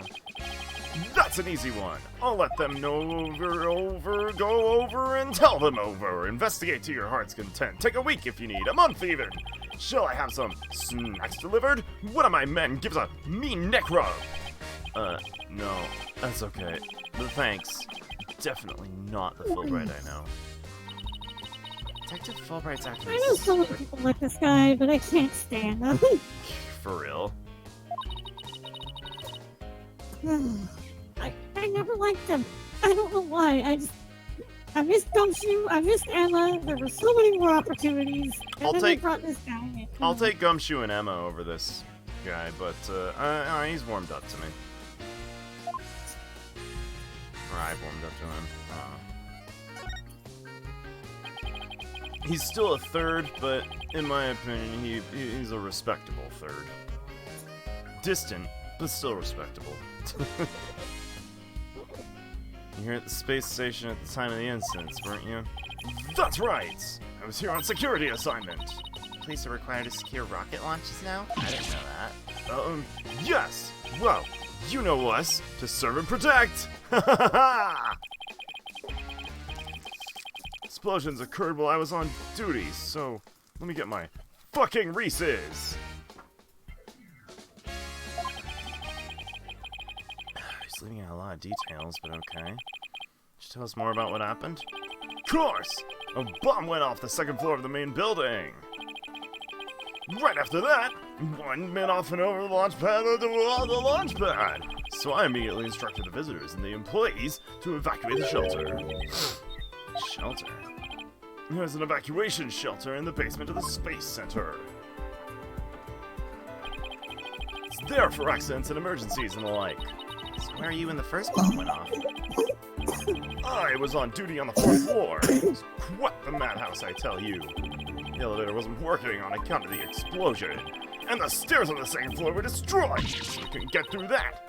Then wasn't it impossible to get down the shelter?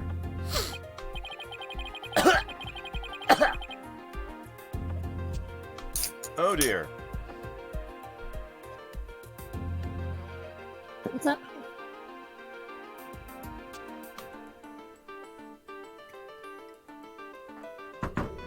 It's nothing serious. It's just that stupid, gross thing that happens to me sometimes. Where I sniffle in and booger gets caught in my throat. I'm just trying to make it go away. Oh. Yeah, that happens to me all the time. Alright, I think it's okay. I'm glad that I made my throat muscles so defined because it makes it so much easier to get that shit out. Fair. We lowered an emergency ladder from a 4th floor window. It was a folding ladder, so it wasn't very stable, but at least it reached the ground. After I secured the ladder, I felt a detective for another look around both survivors. Once everyone got off safely. Don't help the detective. Come on, Wright. I knew I hated you for a reason.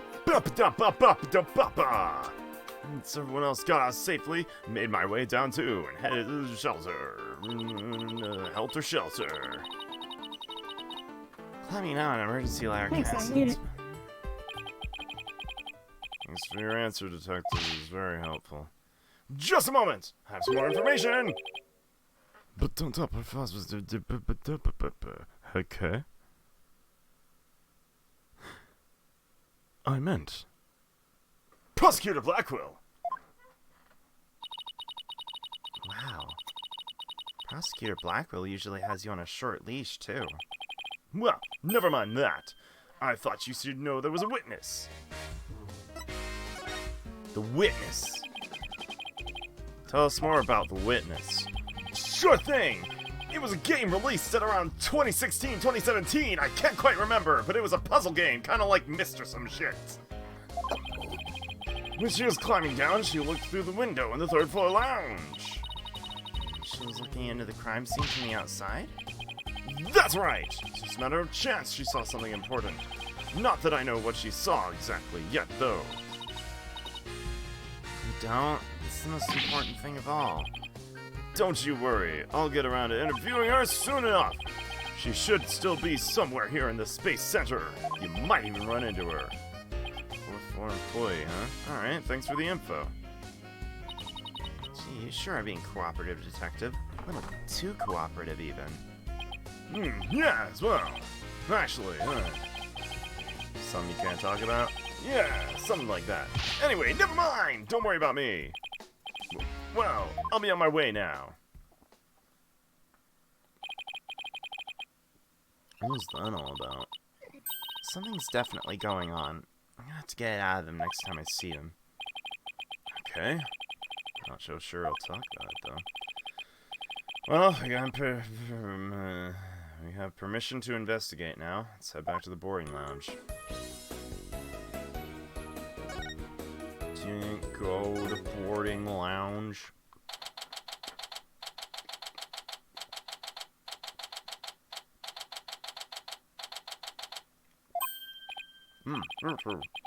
Dr. Fulbright, granted your permission to investigate. He also says to bring you some snacks or give you a neck rub too if you'd like. Oh, that's alright. Thank you for the offer. Look on his face, though. Yeah, it is the appropriate response. Oh. Lounge is on the 3rd floor of the main building. According to Apollo, the story believes a third party killed his friend. Well, let's stop the recap and start looking for traces of the third person. Read my mind, Athena. Make that our first priority. Just one problem. This room. It's just so big. Don't worry, we can use this to help us. Space Center pamphlet? Tourists. Yep, picked it up at the entrance. The maps inside should come in handy. Let's see, yep, here it is, Map Lounge. This is the door we went through to talk to Detective Fulbright. Yeah. It's the door with the fingerprint recognition lock. I guess the map will make things a little easier. Stay sensor pamphlets. No more excuses. Let's track down that third person. Wait, there's just one more thing. It's that strange creature moving around outside the window. Boz, it's just a holographic image. Ah, you got it. You were right. There should be a button somewhere to turn the image on and off. That's what it says in the pamphlet anyway. The reason you're so eager to start is so you can push that button, isn't it? What's wrong with that? Just look for the buttons while we're looking for clues. Alright, fine. Let's get investigating.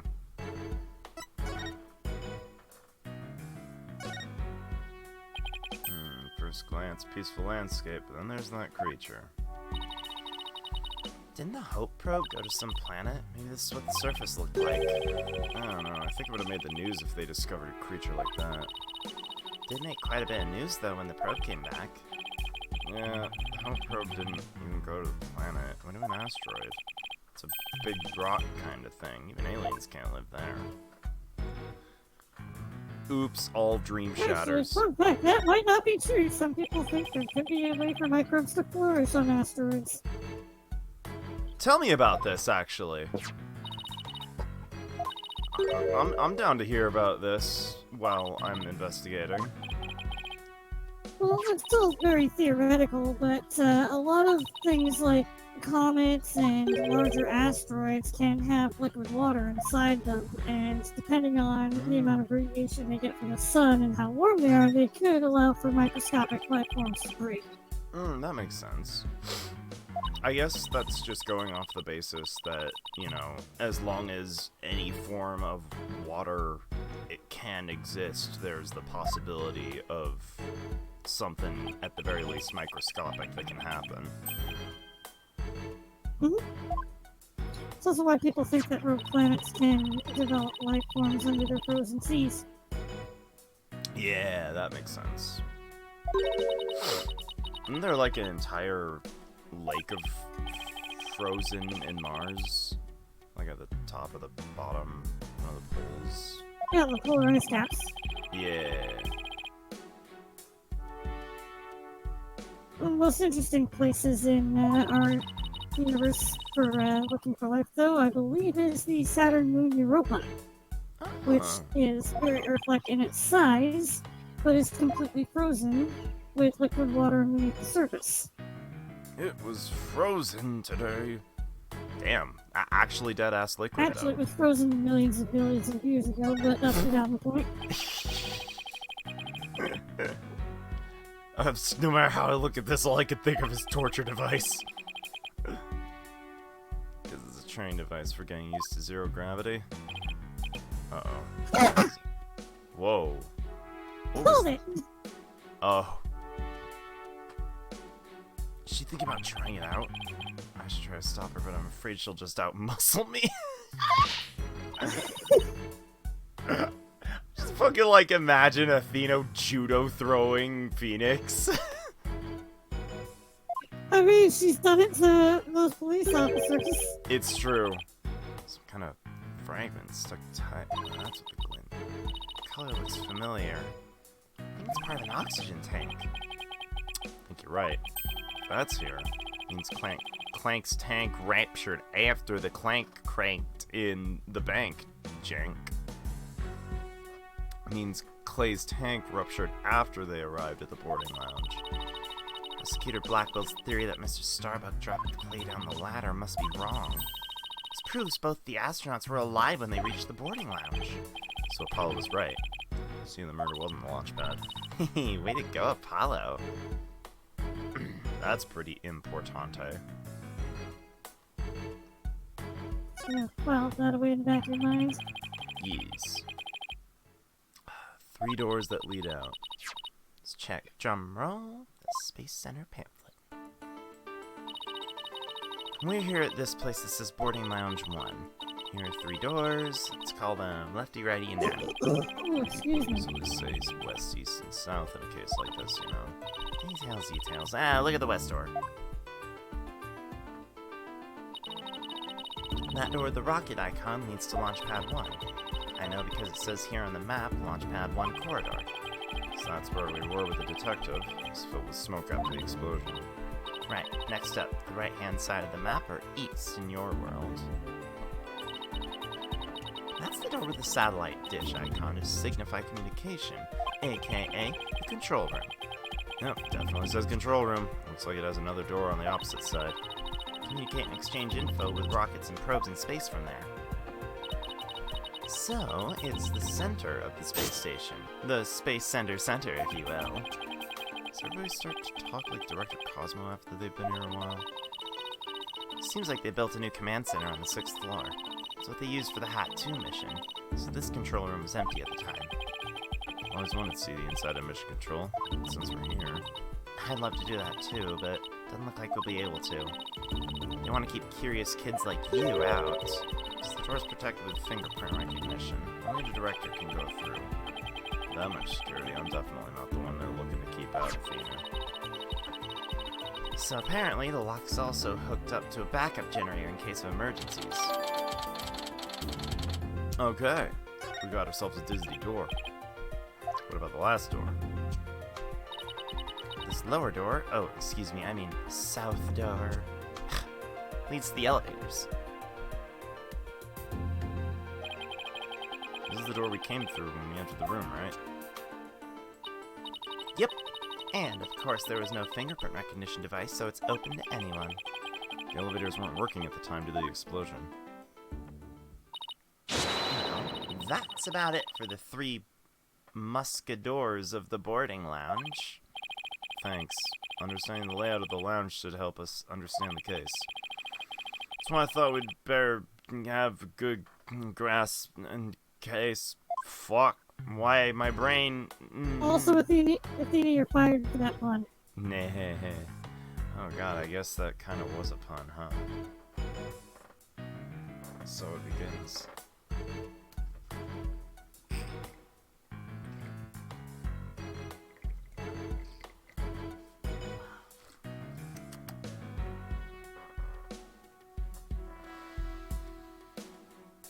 Oh, Nelly. What do you have to say here? Is it just the same shit? I don't fucking know. Check out that dank security camera. This must be the... Oh, shit. this I see that. screen. There we go. That's slightly inconvenient, but it is not a huge deal. This was the security camera that recorded... God damn. You don't itch this bad. It must be the security camera that recorded the astronauts making their escape. Let's commemorate this occasion with a love and peace. We're done now. Shall we move on? Yeah, okay. Just one more for the road. Very mature. You know, that's probably not just a Trigun thing, but I thought that was just a Trigun thing until just now.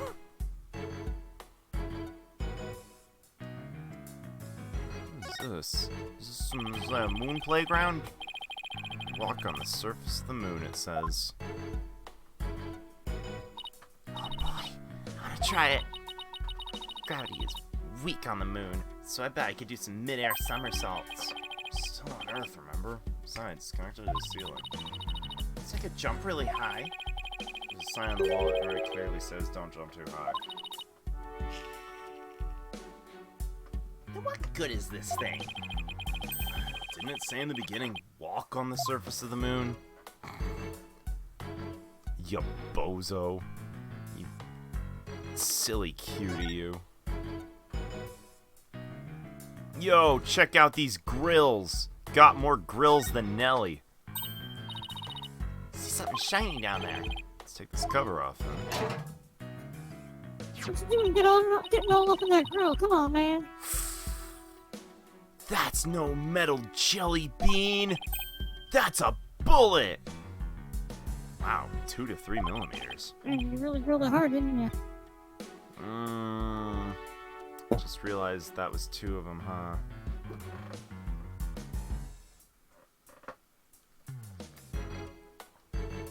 I'll take a shot in the dark.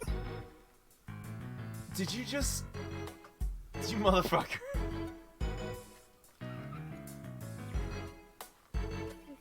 Damn, you just freaking segued smoothly from fucking grill pun to goddamn bullet pun. Can't believe this. Point It was 10. like fucking bullet time, dude. Oh my god, did you just? You know, maybe I need this, to be honest. I'm running out of steam. Whoa, come on.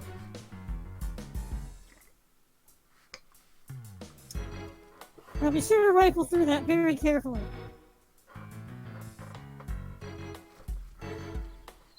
My left arm's getting a workout. Alright. Fuck it. This is going like right here. So I don't have to keep lifting it off the floor. Caliber versus the Okay, you diameter. got time. I gotta reload.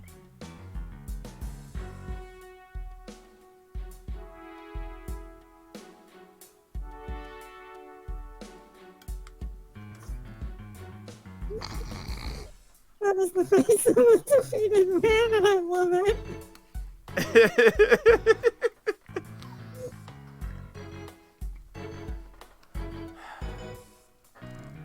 Okay, fuck it. Staying in my lap now for a minute. Caliber versus the diameter of a gun's barrel, right? Yeah, I've never heard of a 10 caliber gun before. This bullet must be for a special kind of gun. I bet if you tried firing a bullet this small with a regular sized gun, it'd just fall right out. Yeah, must be a really small gun. Where how the bullet ended up here? I mean, we're in the bottom left of the south door side of the room, according to the map. That's pretty far from where Clay's body was. Maybe the police didn't think to look here. Yeah, maybe Detective Fulbright to accidentally hand us just the card we need. There's no need to apologize for those bullet puns. They weren't up to my usual caliber.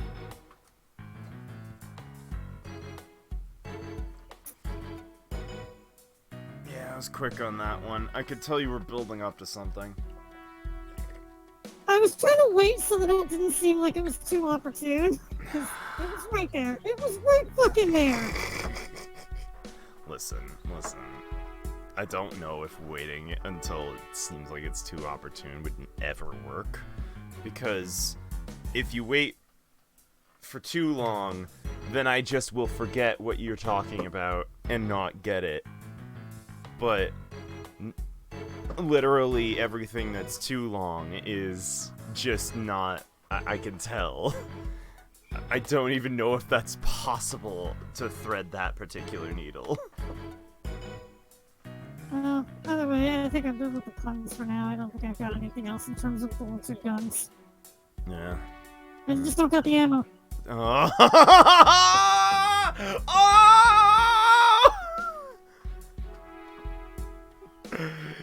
Oh! Did you plan that, or did you just come up with that immediately after you said it? I literally happened on the fly as I was saying it because I was actually prepared to be done, and then I realized. Oh man, now that was a pretty beautiful if genuine fake out. That was completely unintended. Damn.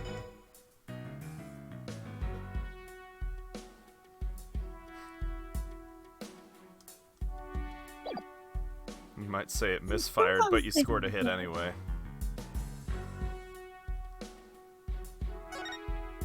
I don't like it.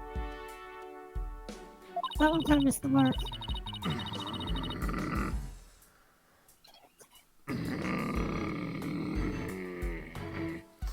Now, Okay, he's a pretty hard target. I hate how I came up with the concept, botched it, and then you just picked it right back up and made it good again. God, where is Ollie when you need them? God! literally never here for They're the gone! never here for the pop-offs. Did you just... What? pop off like a gun? Is that a thing people say about guns? Sounds kind of like the sound. It's a weak one, but there's a connection. It's really weak, and I don't actually think there is. Most of the time, whenever someone says pop-off, usually it's like when a crowd goes wild. Like the crowd's popping off. Or like when shit's going down, like it's popping off.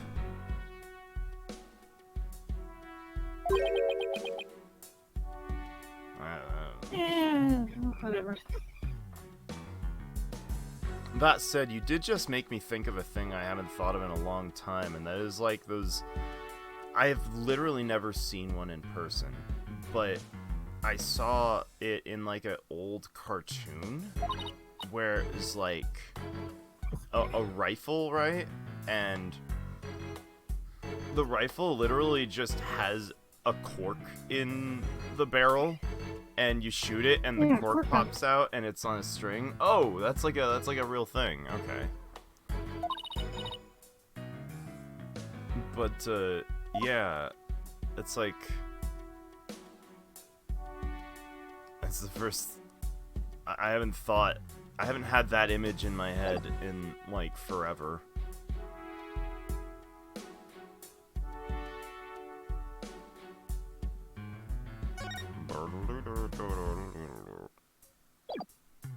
Oh shit, I didn't realize that.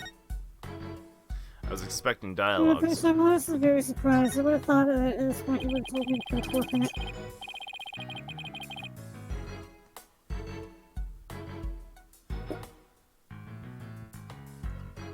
They're just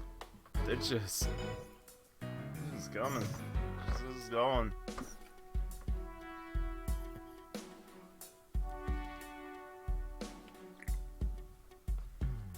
Shit's flowing like an uncorked bottle of champagne. Jesus Christ. I'm just trying to be supportive. And I just want Ollie to come back and hear at least one of them. You will never get your recognition. Final Fantasy XIV has stolen it from you. I'm aware of that. They have a problem and they need to stop.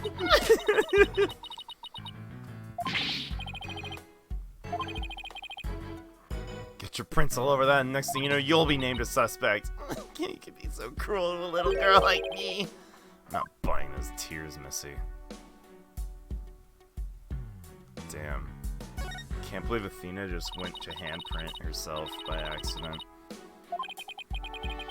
Big stove knob, as similarities ends, is behind the glass pane. What kind of stove would require knob security like this? The knob is straight up and down. If it was for a stove, the burner would be off. Right. If it was for a stove. I don't know what it's really for. Something turned on by a knob that's not a stove? It's not a rocket engine. You could start the engine here. The rocket would take off before you could get in. That's all I can say for now. It's a mystery knob. Mystery knob. Where's that pamphlet? Here we are. That's the door to the corridor that leads us to launch door. The real mystery here is how much of a knob these guys are.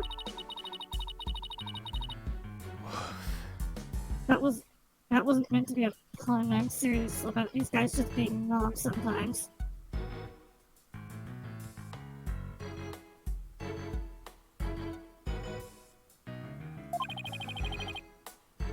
I guess the security law Look, must they're be stupid and I love them, but also they can be real dumb. I just... mm. You're right. I just don't know how much I believe you as to whether or not you meant it as a pun. Because it happened just then. No, I was trying to go along with what they were saying about knobs. No, it's fair. No. Say the corridor is filled with smoke. This thing beside the door must be the fingerprint recognition device. The prosecutor Blackwell talked about his trial. Oh, the notion is absurd. Just to enter the area from the lounge, one must pass through a door guarded by a fingerprint recognition device. In front of their precious few the clearance to do so. Brother's personnel is supposed to be really small. Voila, fingerprint powder. Brought it in case something like this would come up. I'm at the office, just been itching for a chance to use it. Way to think ahead. Dust the fingerprints. Oh shit! Am I gonna get to blow for real? Yo, is that in the fingerprint powder? Oh. Oh, I'm not gonna get to blow for real. And this blows. That it does.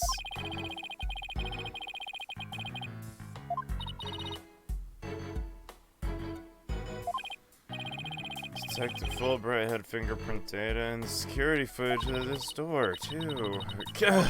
Jesus Christ, that was a tense one. Ugh. Wish we could see the part of the footage just after that. Right before the murder, wouldn't it? Ask the detective. Moody's and he'll probably show it to us right away. It's almost too good of a mood today. Let's go see if we can find him once we're done with this room. Are we done with this room? Can we be done with this room? Oh, there's a whole another angle. Oh boy, here we go. Alright, what's this? I missed.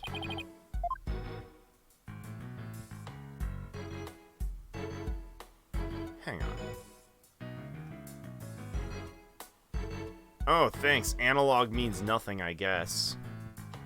A slight tilt goes this fast, and a full pelt goes that fast. Damn.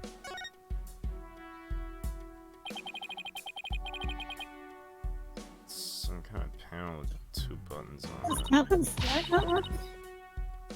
Or is it just slow? No, it does. I just also miss with it. Just push it. It's the invariable button. It's the button rule. There are such things as buttons left unpushed.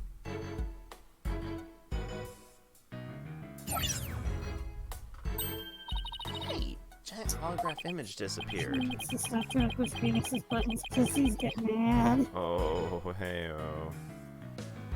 Pushing no buttons. Kind of bare. Let's see if we can't find anything new.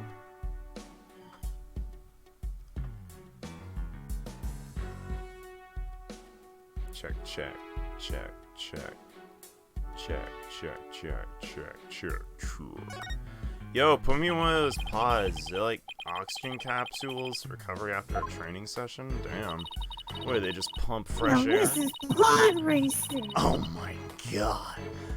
Oh my god. Honestly, your dumb puns and jokes are the only thing giving me life right now. I'm gonna be real. That's not a good thing. Yeah, I'm feeling whack. It's not helium, it's oxygen. What? Did she think it was gonna change her voice? Never. How thoughtful of them to put one here. Thoughtful. So the ladies can fix their makeup. One's appearance is just as important as space as it is on Earth, you know? You never know when you're gonna run into some other life form after all. Doubt anybody who thinks like that.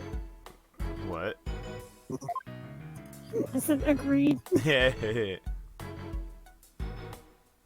We gotta look our best for them extraterrestrial visitors. Listen, we gotta be on fleek. Is that what the kids are saying? It's got to be fly. Is got to be fly. Yeah, I just went with that. I don't know. I'm too old for this. I just want to be cool again. I was gonna say. Oh, come on! Yeah, no. No, you come on. Listen, I was never cool either. But you freaking... I don't know. You don't need to call a girl out like that on stream, my dude. Shh. Our collective existence calls ourselves out every day we live.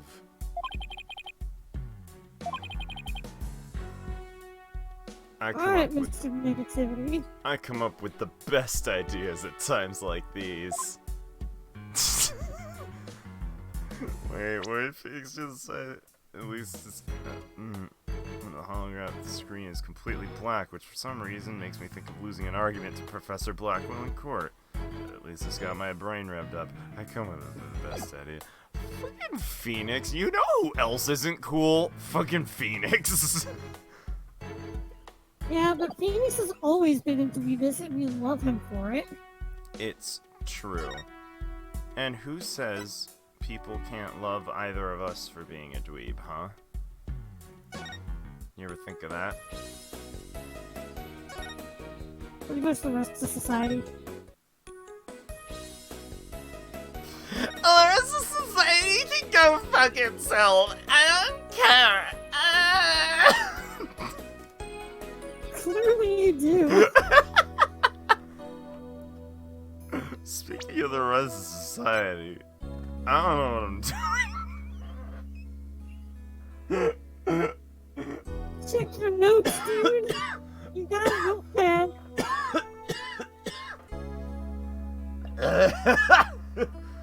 Oh god, I'm sorry. Oh fuck. Let's try to fuck up about searching the crime scene. This is finding and citing a witness. Oh, I gotta have to get back to Fulbright. Wait a minute, Fulbright wasn't there though. Where's the Fulbright?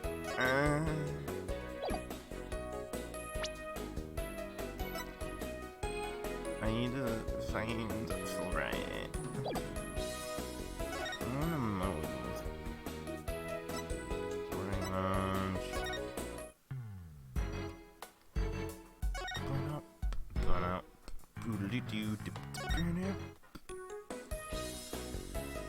Oh my god, Fulbright's nowhere to be found. Hi, Trucy. Hey, Trucy, do you notice anything? Terry's badge different? Haha. It's not easy to bend something so small out of shape, you know. It's your suit. You always look the same. It's not really what I was asking. It was Apollo. How was it? Doing well. He was doing his course of steel exercise in his room. Guess he's pretty gung-ho to get back to work. Shouting stuff like objection, I'm fine. He's yelling, "Thank you for coming to visit me, and thank you, doctor, for taking care of me." And stuff like that. Guess those voice workouts can be pretty flexible. I can't believe how flexible the voice is. Yo, legit, I'm fucking stumped. I gotta search the crime scene, find and talk to the witness. I don't know where the witness is. I don't know where Breitbart is. That's the wrong thing. Fulbright is, I guess I just have to search the crime scene more. I didn't search the crime scene good enough, I guess. I'm gonna go back to the crime scene. I can't believe, even with my notes, I'm dying inside. Scan, scan, scan, scan. Scan. Examine. Alright. Let's try this end. Whoa. That looks like things are happening. Oh, my brain. Oh.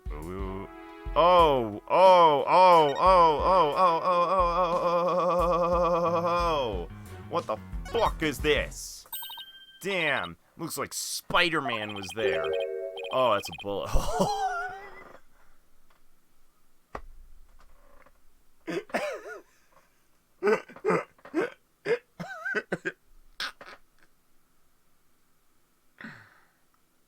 Oh boy.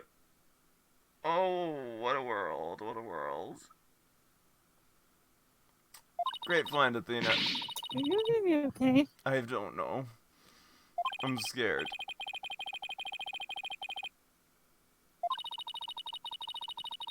Somebody fired a gun in here, right? This is important fact. Guns. Guns were had. What do you mean you don't see it? I was probably meant to find this before the bullet, huh? Because literally, I'm pretty sure Athena just said, do you see a bullet anywhere? And she said no, even though we already found the bullet. Yeah, I think you were probably supposed to find that first. Yeah. Welcome to the Space Center, guests. Welcome.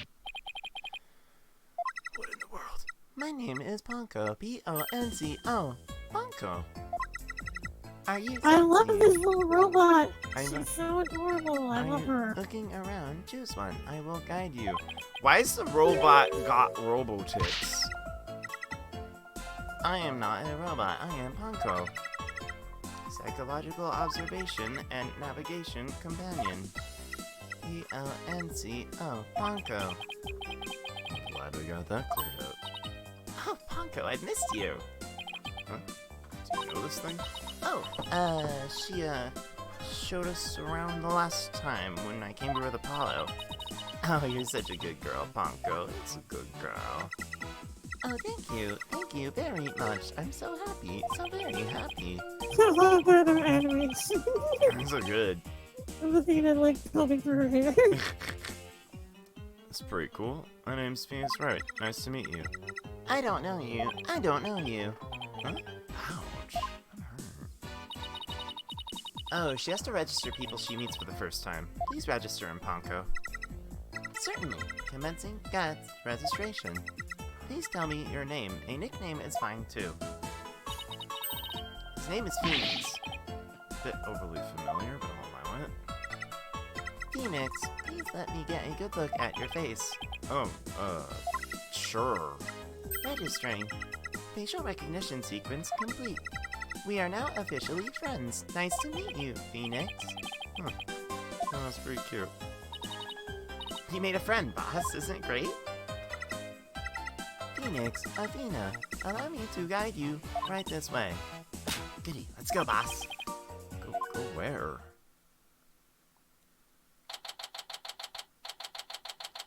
Cosmos Space Century Space Museum. That's a big space penis. What is this place? Is that rocket real? Actually, that'd be pretty cool if it was. Welcome. The Space Museum is open to the public every day of the year from 9 a.m. to 7 p.m. Learn about our history, the history of our nation's space development, and the Hat 1 project. The rocket is just a replica, but it's the same size as the real one. Space Museum. Oh, here it is on the map. It's the exact opposite side of the main building from Launchpad 1. Alright. I can get down with that bad self. Ask me anything, I will explain. Alright, first things first, Ponko. Did you know that I'm an attorney? I'm afraid I don't know anything about that. Okay, no problem. I'm so sorry. I'm so sorry I wasn't helpful. I'll try to do better in the future. Please don't hate me. Poor thing. Bad for asking. Oh, Ponko, don't cry. No, don't cry, Ponko. This is quite the place. Can't believe Can't you get... believe you would hurt her feelings. I just wanted to show him my Destinies badge. Ah! How dare you? I just... Oh... Shit.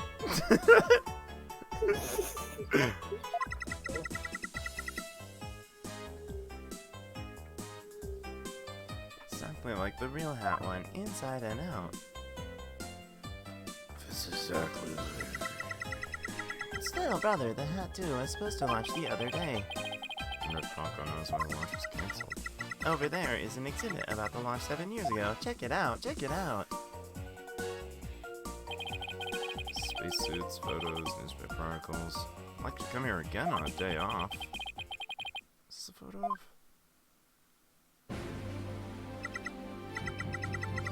Phoenix, that's the staff of the Hat One project. Oh, there's Mr. Starbuck. He's young and different. Hats. What is it, Athena? Is something wrong? Oh, nothing. I just thought Mr. Starbuck looked really young too, that's all. Oh, it was 7 years ago after all. It's the young guy standing next to Mr. Starbuck.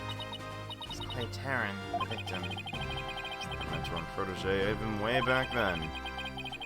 You got one of them staff jackets. It's just like a regular staff member. No, Clay was still a student then. He was just borrowing one of Solomon's old jackets. Ah, okay, that makes sense. Clay would have still been in high school 7 years ago. He really looks so happy.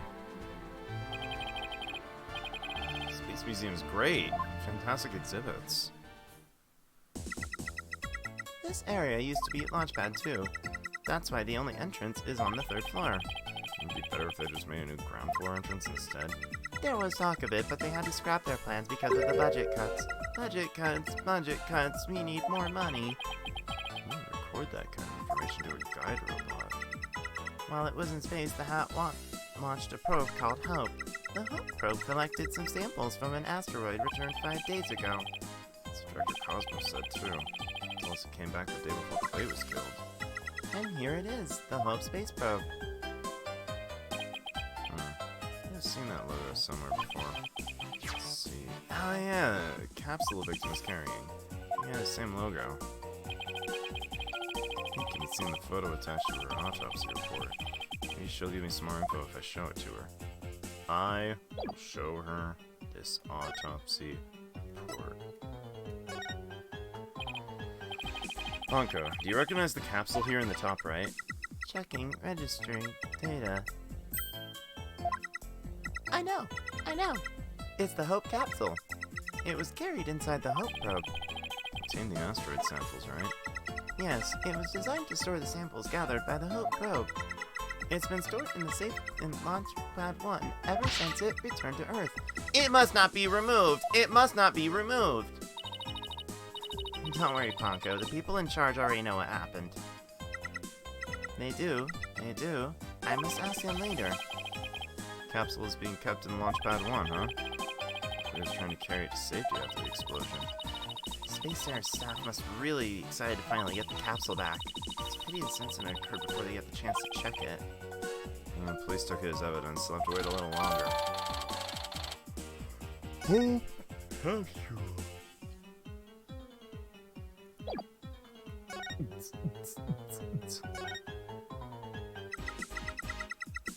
The way the Spacepad Center space launched, short-circuiting, rebooting. The way the Space Center launch pad is set up is really cool. Would you like me to tell you about it? It's recovering. Yeah, gotta get that system recover. Whatever it's called. System restore, that's the one. System restore. That's the one I was reaching for. Set up with the launch pad. Go gentle on my spiky-haired mind. I wanna know. Phoenix wants to know too. Great, now Athena's got a case of ponkoitis. Oops. Hooray! I will tell you then. The rocket is built right inside the launch pod structure. When the rocket is complete, it's moved along with the launch pod over the rails. Damn. Just detach the whole thing. And brought into position at the launch site. Isn't it cool? Isn't it? We used to have a big budget, so that's how we could build it all. It's very cool. Grand setup that suits an important place like the Space Center. Guess everyone's hoping for a bigger budget next year, Myself included. I'm guessing the whole thing's operated from the control room, huh? That it is. But it can also be operated from the new command center, too. Either way, the safety lock in the boarding lounge has to first be disengaged. Just before a big move like that can be carried out, there are defensive procedures. Love to see the launch pad being moved. What's the next one scheduled for? Searching data. All future plans have been put on hold. Because the bombing and murder, all that. Perfectly understandable. Well, when was the last time it was moved? Searching data. I'm sorry. That answer isn't in my answer database. Guess Ponko can only answer certain questions. Well, certainly learned a lot about the Space Museum. Thank you, Ponko. You've explained everything very well. I love to explain. Thank you for listening. Thank you. Two are like old friends. It's hard to believe you just met recently. It's because Ponko's so friendly. What should we investigate next? Let's go find Detective Fulbright. We have things to ask him about. Let's see, security footage and the fingerprint data, wasn't it? Alright, let's go back to the Launchpad 1 corridor. Bye, Ponko. See you later. Come again. And don't forget to visit the gift shop. Poor Ponko. What a Dickensian life we're all forced to lead.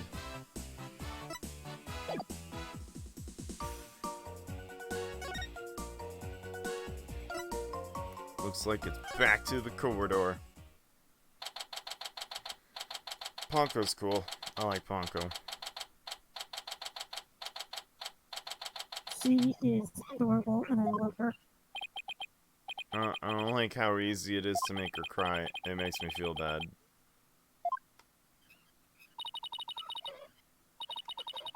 There's Detective Fulbright. Still seems to be lost, even though he's in a straight corridor. Let's hope he's still in a cooperative move then. If he doesn't cooperate, I'll just have to use my powers on him. You mean that lady in distress bit? Talk! Talk, damn you! We found a bullet hole in the wall at the crime scene. You did?!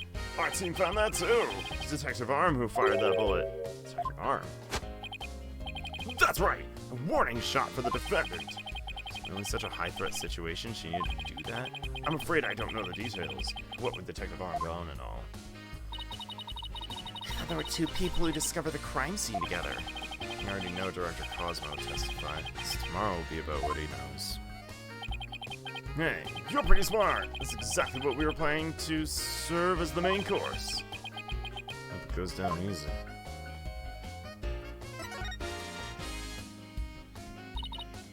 Detective, we'd like to run a comparison on some prints we found in the boarding lounge. Ah, yes! I just happen to have compiled the print data of everyone related to the case. I can always make another copy for myself, so it's all yours! Consider it a gift! This is quite a bit of data. Well, when I said everyone, I meant it. Prosecutor Blackwell said to dig deep, so that's what I did. Sure took a while, though. Wow, you got Apollo in my prints. You got prints for all of the robots. The robots have prints? Huh. Guess when Blackwell said to dig deep, Fulbright didn't bother how to ask how deep. Clay's fingerprints are here too.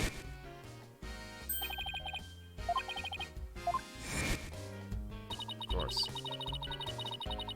I still can't believe you have his club to get his fingerprints. Yeah, well, you can't blame me for thinking they're important to the case. There are a lot of doors that require fingerprint verification in the lounge. Depending on whose prints we find, it can completely change the tide for both sides. Makes sense, after all. Culprit's prints did get them past the fingerprint lock somehow. And take this picture. Might come in handy. Wouldn't it just make more sense to get the fingerprint data from the computer instead of desecrating a corpse? Why, yes. Yes, it would.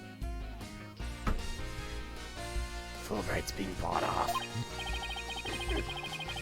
Prosecutor Blackwell seemed really interested in it for some reason. At some point, another door. Beats me! But boy, you can see the gears in his head go hyperdrive. Sounds like someone needed to pay attention tomorrow.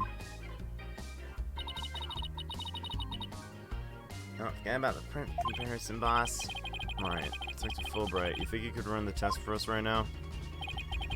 You just leave it to me. Justice we trust. Okay, here we go. Looks like it was Mr. Starbuck who opened that security door. Must have opened it when they went to go board the rocket. His heart must have been full of hopes and dreams for the space adventure right then.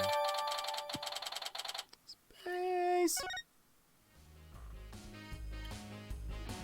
Was that supposed to be a space bar because I love it?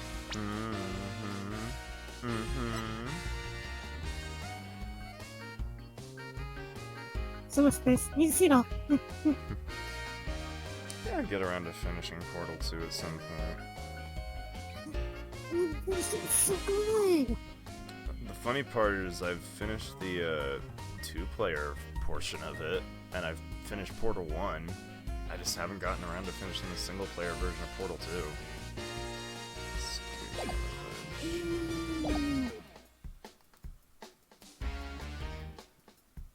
I don't know, maybe someday I'll do a, like, Half-Life Portal marathon and I'll get to it. Because apparently this is the only way I know how to play new games.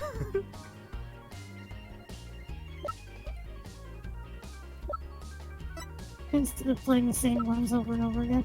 Yeah, like I'm doing right now with Alpha Sapphire every night when I go to bed.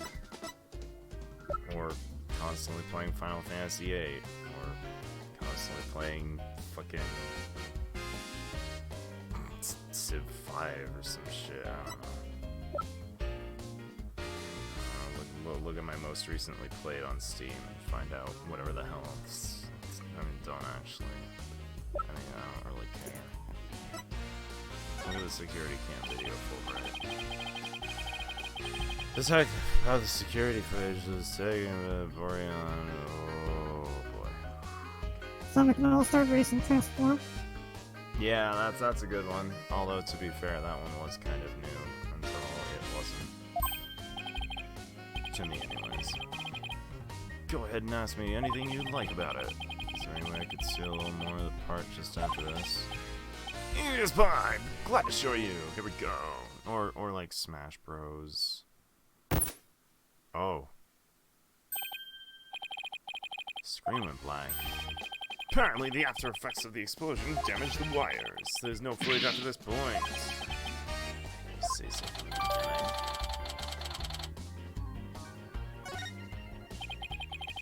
Something definitely seems to be up with you, Detective. You're unusually cooperative. Well, just figured if we work together, we'd get that much closer to justice, right? Seems like something's really been bothering you. You don't have some ulterior motive, do you? What? I don't know what you're talking about! I would never do that or anything like that. Oh my god! He does have the Magatama! It's been a while, but those are definitely Cyclops. Did you just mouth psyched? Is there something I should be psyched about? No. Cyclocks. It's a system of locks and the secret in the person's heart. I can see when people are trying to hide those secrets by using the power of the Magatama. Oh, okay, Phoenix, there's no need to tell him what you're fucking up to. Just cards on the table. I've got mystic powers from my former former assistant. I mean, like, he does realize how insane that makes him sound, right? Right. Mr. Wright, how much did they bilk you out of that piece for that piece of rock? If you've been swindled, I know some lawyers I can introduce you to. I'm more than capable of representing myself, thank you very much.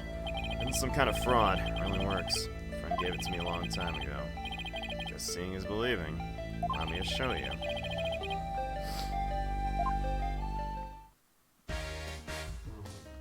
Take that!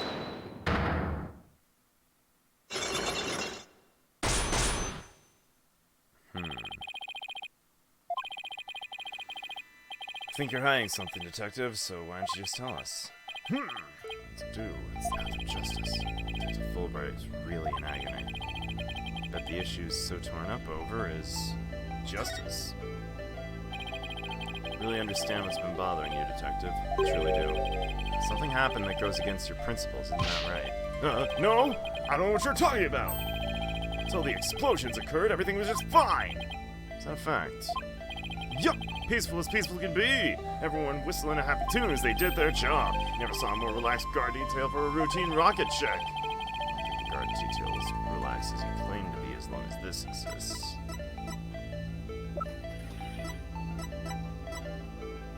The Hope Capsule? Take that!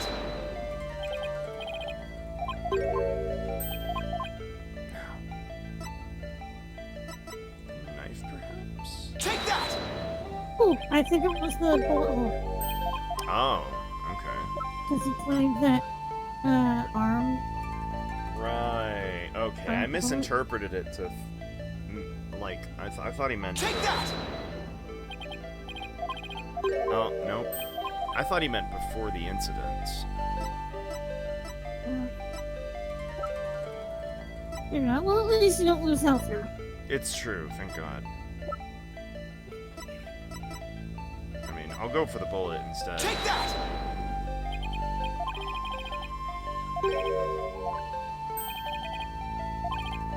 Until the explosions occurred, everything was just fine. Why was everything not fine even before the explosions occurred? Oh, wasn't there a bomb threat called in? Fair. I'll try for the evacuation report, maybe. Yeah, I'll try evacuation. Take that! Ah, you were right. For the explosion, what was supposed to happen was a rocket launch, and yet security was so tight they even brought in a special task force. Hardly describe that as relaxed guard detail. No, hold on just one moment! The entire nation had their eyes set on this extremely important rocket launch. That's why I was called in on a special security detail. As versatile as you are, I can certainly believe that's true.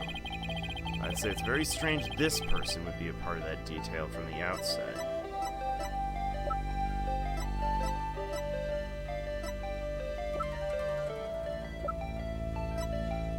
Take that! Detective Arms specialized in bomb cases. The fact that she was here on hand means you knew that there was the possibility a bombing would occur. You got me, Mr. Wright!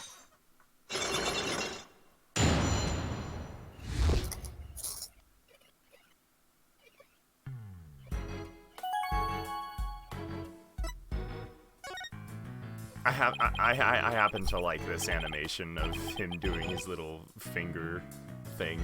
I think it's kind of cute, to be honest. It's just as you say. A few days before the launch, they were warned about a potential bombing. But the plan to launch went ahead in spite of the threat. But why? Why were they planning to do it if someone got hurt or killed? Yeah, I know. The decision to move forward wasn't exactly just, was it? How was the warning delivered? By phone, directly to Director Cosmos. The police department instructed everybody to keep it under wraps. It's a big thing to keep quiet about. No wonder you're upset. It's not only that. I've been distraught about Prosecutor Blackwell as well. Prosecutor Blackwell? Well, as his handler, I'm sure you have a lot of difficulties. It's not it. It's a question of justice. I've been wondering about why he's allowed to stand in court. The reason he's still prosecuting? Detective Fulbright, tell us everything you know. Interesting. I didn't actually think this would get brought up. I just thought that this was going to be one of the many, many absurdities that they'd just hand wave as part of the Ace Attorney thing. Ugh. Talking to you folks about it would definitely be breaking the rules. Never mind that. What are rules that things be broken, right? Well, to tell you the truth, having a prisoner act as a prosecutor is highly irregular. I think we guessed that much. So why is it being allowed? I've been wondering about it. So you weren't told why either, huh? No. Guess the order came from pretty high up the ladder. I would have had to have. But Prosecutor, fucking goddammit, shit! Prosecutor Blackwell told me once. The hunt I've been on for the Phantom of 7 years past continues even still. 7 years past. Phantom, huh? Not one of the friendly variety either, I gather.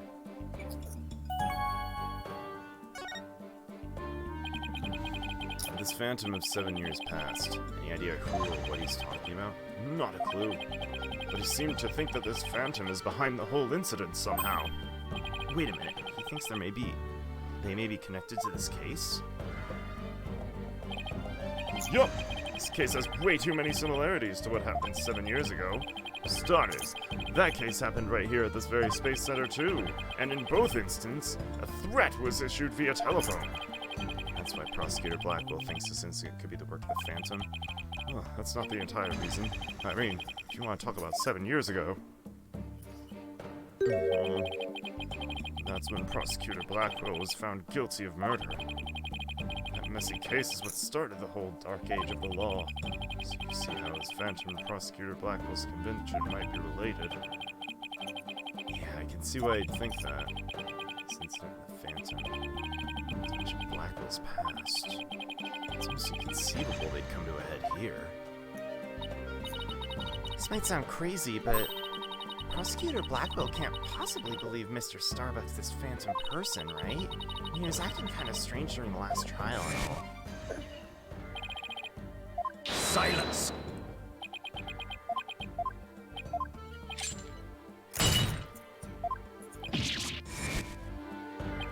No, I doubt he thinks Mr. Starbuck is his Phantom, but I do get the feeling he thinks the defendant has ties to them, which is why he's acting so impatient. He's got a personal grudge against Mr. Starbuck, and that's not real justice!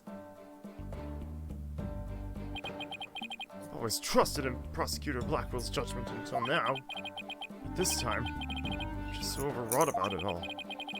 He's lost his ability to think rationally. I'm afraid it might lead to a false conviction. I've never seen Detective Fulbright so tormented. This must be why he's been so cooperative. Don't worry, it's exactly what we defense lawyers are working to prevent. I feel bad for Prosecutor Blackwell, but I'm going to be rooting for your team this time. Don't tell him that. You have to promise me you won't! Detective Fulbright, guess I was wrong about you. I swore to reform Professor... God fucking... I swore to reform my own mouth! Prosecutor Blackwell and make him a valuable member of You society. promised me last night that you would make better mouth, goddammit. I tried, and I failed twice already. It's like, can't just sit by and watch him give into his emotions and tear the defendant apart. We're the only ones who can stop him in court. You really care and want what's best for him, don't you? Leave the courtroom to us. It's not like we want a guilty verdict either. I was hoping you'd say that. I'm really grateful for the two of you. Show my thanks, I'll give you another bit of information. It's about the eyewitness. I saw her hanging around the Space Center entrance a little while ago. Really? Then let's go find her, Mr. Wright. Thanks, you two. Feel a lot better now that I've been able to get that off my chest. I'm gonna work extra hard to find that perfect piece of evidence for you. In justice we trust. On 3. 1, 2, 3. In justice we trust. Okay, later. There he goes. Wait, were we supposed to say in justice we trust back there too? Let's go see that witness now. Right. Space Center it is.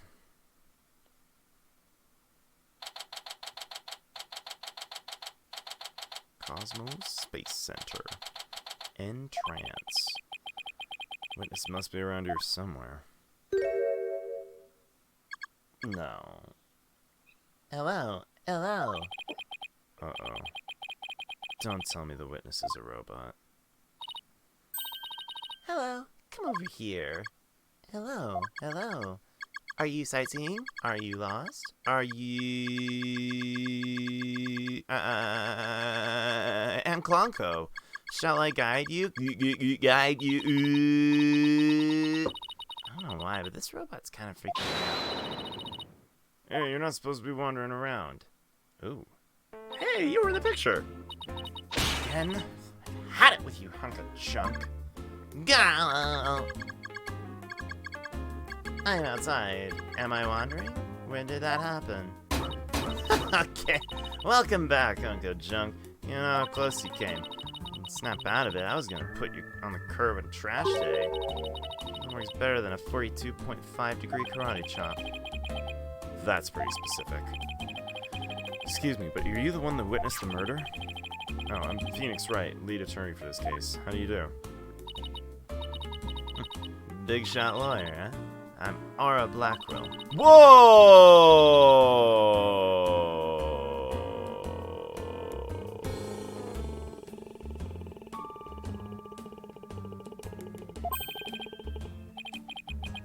Could she be?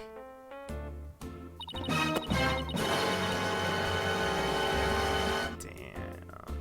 This good-for-nothing hunk of junk's named hunk of junk. This good-for-nothing hunk of junk's named robot, apparently, because I'm getting my words mixed up. My name isn't hunk of junk. My name is Klonko. That's me, Miss Aura. Ah, quit complaining. Your model number is Ponko 2. But Miss Aura, everyone calls me Klonko. Quit your squawking already. No, what are you doing? No, no. There. Bet you won't be talking back now. Yeah, I will obey completely. Yikes. Better watch what wires I cross with this one. Yeah, Phoenix. Your last name is Blackwell. Do you have a relation in the legal profession? Relative in the legal... You are correct. Simon Blackwell, who used to be a prosecutor, is... Shut up. Only speak when I order you to speak. Simon's my little brother. You know him? Yes, we met him in court a few times, right, Athena?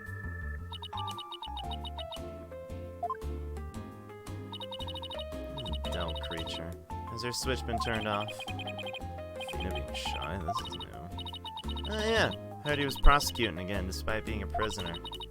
Why don't you just stick to solving disputes among inmates in prison, right? Hey, what do you think, hunk of junk? Miss Aura, that hurts. Asking you a question, why don't you answer me, useless hunk of junk? But Miss Aura, you only told me to speak when you ordered me to speak. I told you never talk back to me. You're worth more as scrap. Robot abuse, hawk attacks. Blackwell family life must sure be interesting. Well, do you have any other questions? Well, of course you do. You're a lawyer. It's not like I'm on Simon's side or anything. Just want to get this over with. Jesus Christ! So, you're the person who witnessed the incident. That's right. I was on the 4th floor of the main building, in the robotics lab. The explosion disabled the elevators, so I lowered my emergency ladder like the detective leading the evacuation told me to. Such a pain. Why couldn't they have used ladders in the other rooms? Must have been a very troubling experience. Probably best just humor her here. Then as I passed by the 3rd floor boarding lounge 1 window on my way down, I saw the crime as it happened. That's about it. So you saw the crime as it happened, and that's about it. Let's see. Wait, what? You saw it being committed? This is no time to just nod and repeat. So, you saw the 3rd floor lounge? The very scene of the crime. That's right. There's a small window on the right-hand side of the room. Look through that from the outside. The room was pitch black, but I saw a shady figure holding a lighter in the left hand and a knife in the right. That must have been the culprit. Did you see who that person was? Of course not. Power was out on the floor then. There was only that tiny window. I see. Did you witness the moment of the murder? Yes. I saw the figure with the lighter raise their knife and... It happened at precisely 10 a.m. Did you witness anything else? Killer have any distinguishing features? I already told you. It's pitch black in there. Although, I did notice the lighter the person had in their left hand had a pretty ornament on it. It looked like a planet. It was blue, like a little Earth emblem. Yeah, good taste in knickknacks anyway. Earth emblem on the lighter? Better remember that. Thank you for your statement. Oh, he actually said that. Thank you for your statement. We'll definitely prove Mr. Starbuck's innocence with it. Yeah, right. I won't hold my breath. Pardon me? Oh, did I hurt your feelings? Sorry. Just detest lawyers, that's all. Don't you like about lawyers? It's just an instinctive dislike. But don't feel bad. I hate prosecutors even more. That didn't make me feel any better, actually.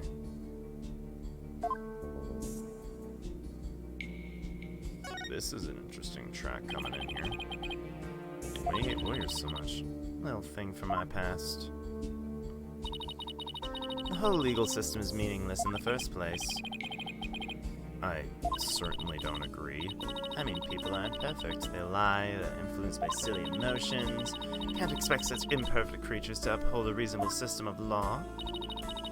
I like robots much better, even sad sacks like this one.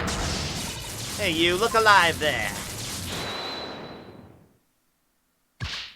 Gah! Yes, here I go! I'm the ultimate robot with amazing... I can operate in vacuum and extreme heat and under high pressure. We robots with the rule. Now's the time to rise and bold again. Ah!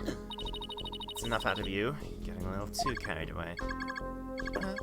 What was I doing? The robot with MPD. Awesome. Damn. A robot with what? MPD, multiple personality disorder. Oh, gotcha. I like robots much better. At least you can make them any way you want them. Unlike humans with their petty emotions and constant worries. How can you say such things? Emotions, worrying about things we care about. It's what makes us human! Well, girl finally talks and she starts with a speech. That's what makes us human. You mean getting angry and snorting like that? Rational thought. That's what separates humans from animals. Unfortunately, your reasoning capabilities are more akin to that of a clever little monkey. But there's nothing to be ashamed of. It must be nice to have such a simple mind. Can I punch your boss? Now hold yourself, Athena. Humans certainly are absurd. You said you were clever, didn't I? Poor thing. Tell me, with people like you in charge, how can I possibly trust the legal system, So she distrusts not only lawyers and prosecutors, but the whole system. I don't know what happened to this woman to make her so bitter. Who hurt you? Even if somebody important to me was killed, I would never wish to see their killer brought to trial, because I'd much rather kill them myself. You can't be serious. That thing you're wearing around your neck. Oh, this? Around Athena's neck. She mean Widget? Oh, I get it. Well, Her Royal Highness has returned at last to her castle. Whoa, what? She's talking about Athena? By the way, I heard the rumors. Our director's gonna be in the Star Witness in the court tomorrow, right? Dr. Cosmos? Yeah, that's right.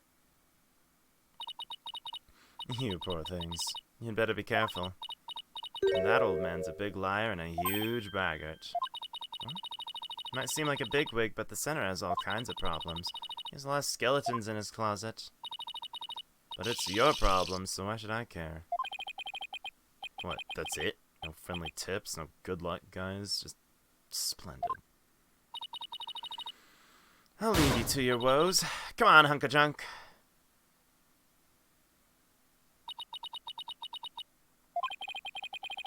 sad to me she doesn't believe in our legal system anymore.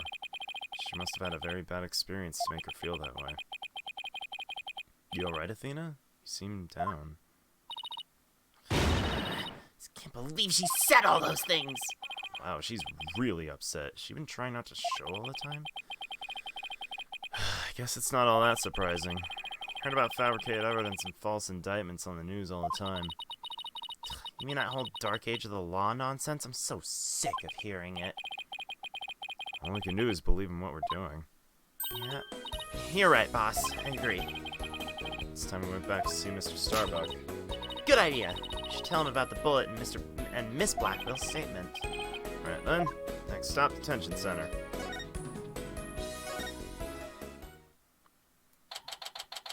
December 19th. Detention center. Visitors room.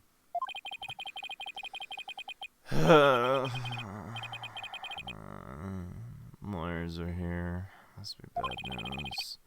Hey, not necessarily. Found a new witness. Researcher saw the moment of the murder through the lounge window during her escape.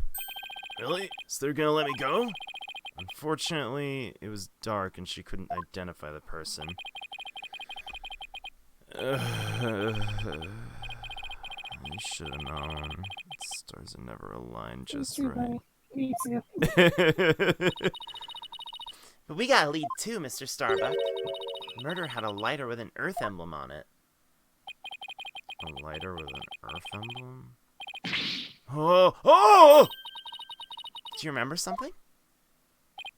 Yeah, I sure did. Just a little bit, though. Anything at all would be a help. Please, tell us what you remembered. I thought I was unconscious the whole time. But no, I remember I woke up a few brief moments. That's huge. Do you remember seeing anything? A lighter. I saw the flame of a lighter floating in the darkness. Good, good. What else did you see? What was nearby? It's definitely the boarding lounge, so it must have been after Clay carried me over. The light from the flame saw a dark shadow flickering. Dark shadow. That must have been the third party we've been looking for. Thank you, Mr. Starbuck. You've been more help than you know. If we can prove there was this third party at the scene of the crime, and they're the real killer, then you'll be cleared of all suspicion. The key will be whether or not we can identify the third person in court tomorrow. At least we'll have something to go on now. That's a big plus. We should probably tidy the evidence up a bit before some mistakes with the reporter. Chuck all that irrelevant shit! Now that we have a glimmer of hope, I'm suddenly starving. Why don't we go back to the office and treat ourselves to a big celebration in advance? If someone is highly empathetic, you can be surprisingly unsympathetic.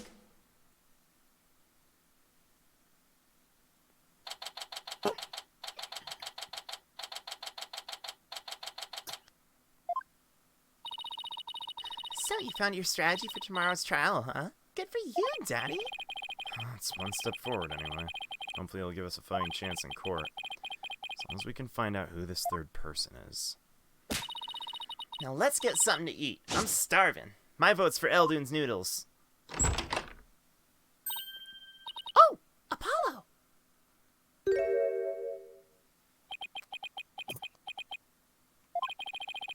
What are you doing here? Didn't think the clinic was ready to release you yet. My wounds are fine. I'm done lying around. Apollo, you're supposed to be in bed. Leave this case to us. We'll take it from here. Thanks, but it's not an option. Not for me. Apollo.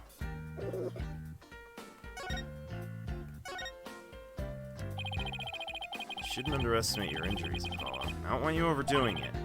Fine. I'm not in pain anymore. Besides, they just gave me an IV at the clinic. IV isn't a cure-all, mummy man. Anyway, just tell me how the case is going. You guys made any progress? Suspicious figure was spotted at the scene. We think they might be the real killer. Suspicious figure, eh? Right. Thought you'd be happier than that. Oh, don't get me wrong, I'm happy. And I fully intend to see Clay's murderer apprehended. Absolutely nothing will get in the way of that.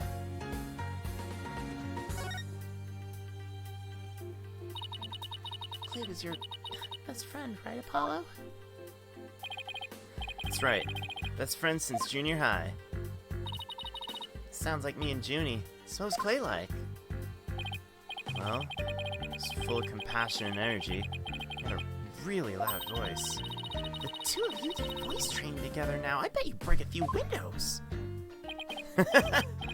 You know, I bet you're right. Seems like only yesterday. Clay was a guy who lived for his dreams. He used to talk about it a lot. He was gonna be an astronaut and be a lawyer. We'd talk well into the night. Even then, never grew tired of it. Paulo, about that jacket.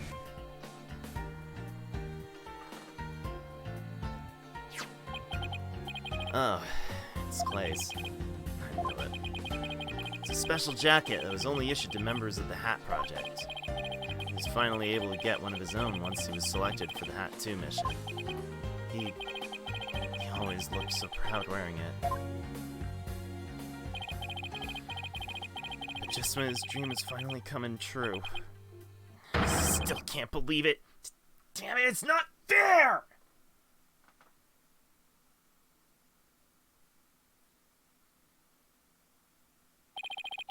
Paulo,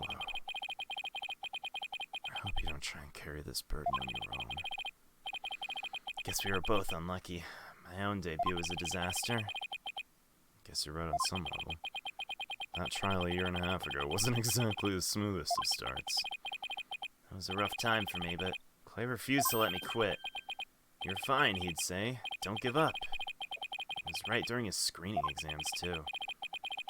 Couldn't have become a full-fledged lawyer without him. That "you're fine" of his is why I'm still standing here today. And you're fine, huh?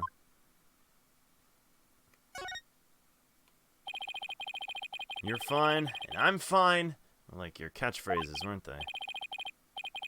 Something like that. Sure brings back memories. When we were in junior high, Clay's mom passed away in an accident.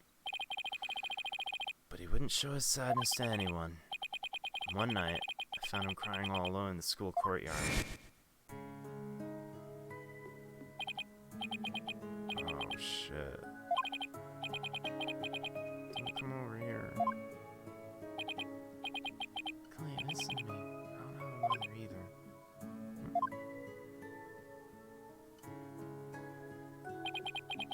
I always think everybody has a mom. Why am I the only one? But, you know, when I started to feel that way, I'd yell at the top of my lungs. I holler, "I'm fine!" And you know what? I started to feel like maybe I really was fine. Paulo Justice is fine! Okay, Clay, now it's your turn. Okay, Clay's turn is fine. There you go, now we're both fine. Fine, we're fine. What are you laughing about? See? We're fine. Not first. Fine, we're both fine. Oh. Thanks, Apollo.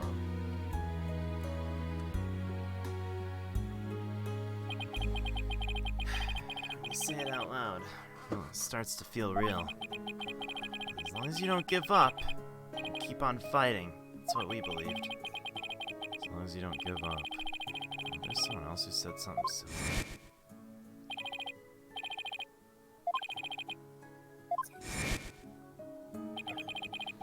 Clay called Mr. Starbuck his mentor and looked up to him. I wonder if I can be a good role model for my staff like Mr. Starbuck. Sorry, Mr. Wright, but I'll be taking a leave of absence. What? Wait, what do you mean by a leave? You're really serious. Can you at least give me a reason why? I put Clay's jacket on. I swore to him I'd catch his killer myself. But that's our goal too! I agree with Athena. We should work together to find the truth. Yeah, I just realized there was someone else who said something like that. Yeah. Never give up! Trust your instincts! That's funny. Truth, huh? It's a noble cause. What if the truth you seek and the truth I seek turn out to be different? I'm not sure I follow. What are you saying, Apollo? I'm gonna catch the person responsible for taking my friend's life my own way. Take good care of Mr. Starbuck for me. Now, must be going. Goodbye. Goodbye? Did he just say goodbye?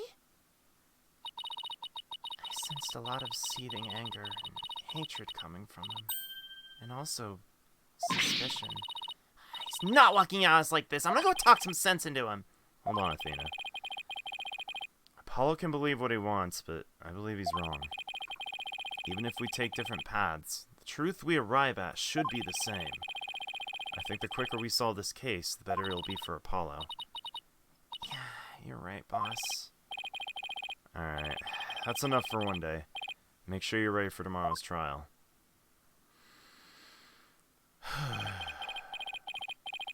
If you were here right now, Apollo would say, I'm fine, everything's fine. I just hope things really do turn out fine tomorrow.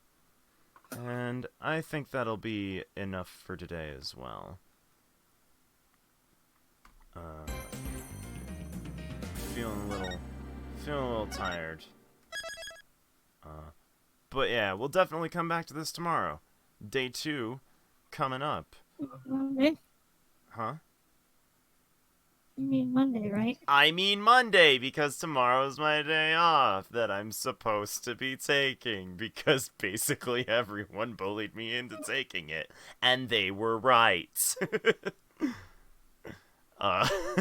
There's my Twitter, if you would like to I don't follow. think I like your tone, mister. And they were right. All of them. There's my Twitter. Go there if you want what's on the immediate docket, any updates as far as schedule goes, and when I go live. On Monday, I'll be back with a new episode. But until then, it's about that time, alright? So, Oh, sure. Now Ollie shows up way past the time all my puns are being good.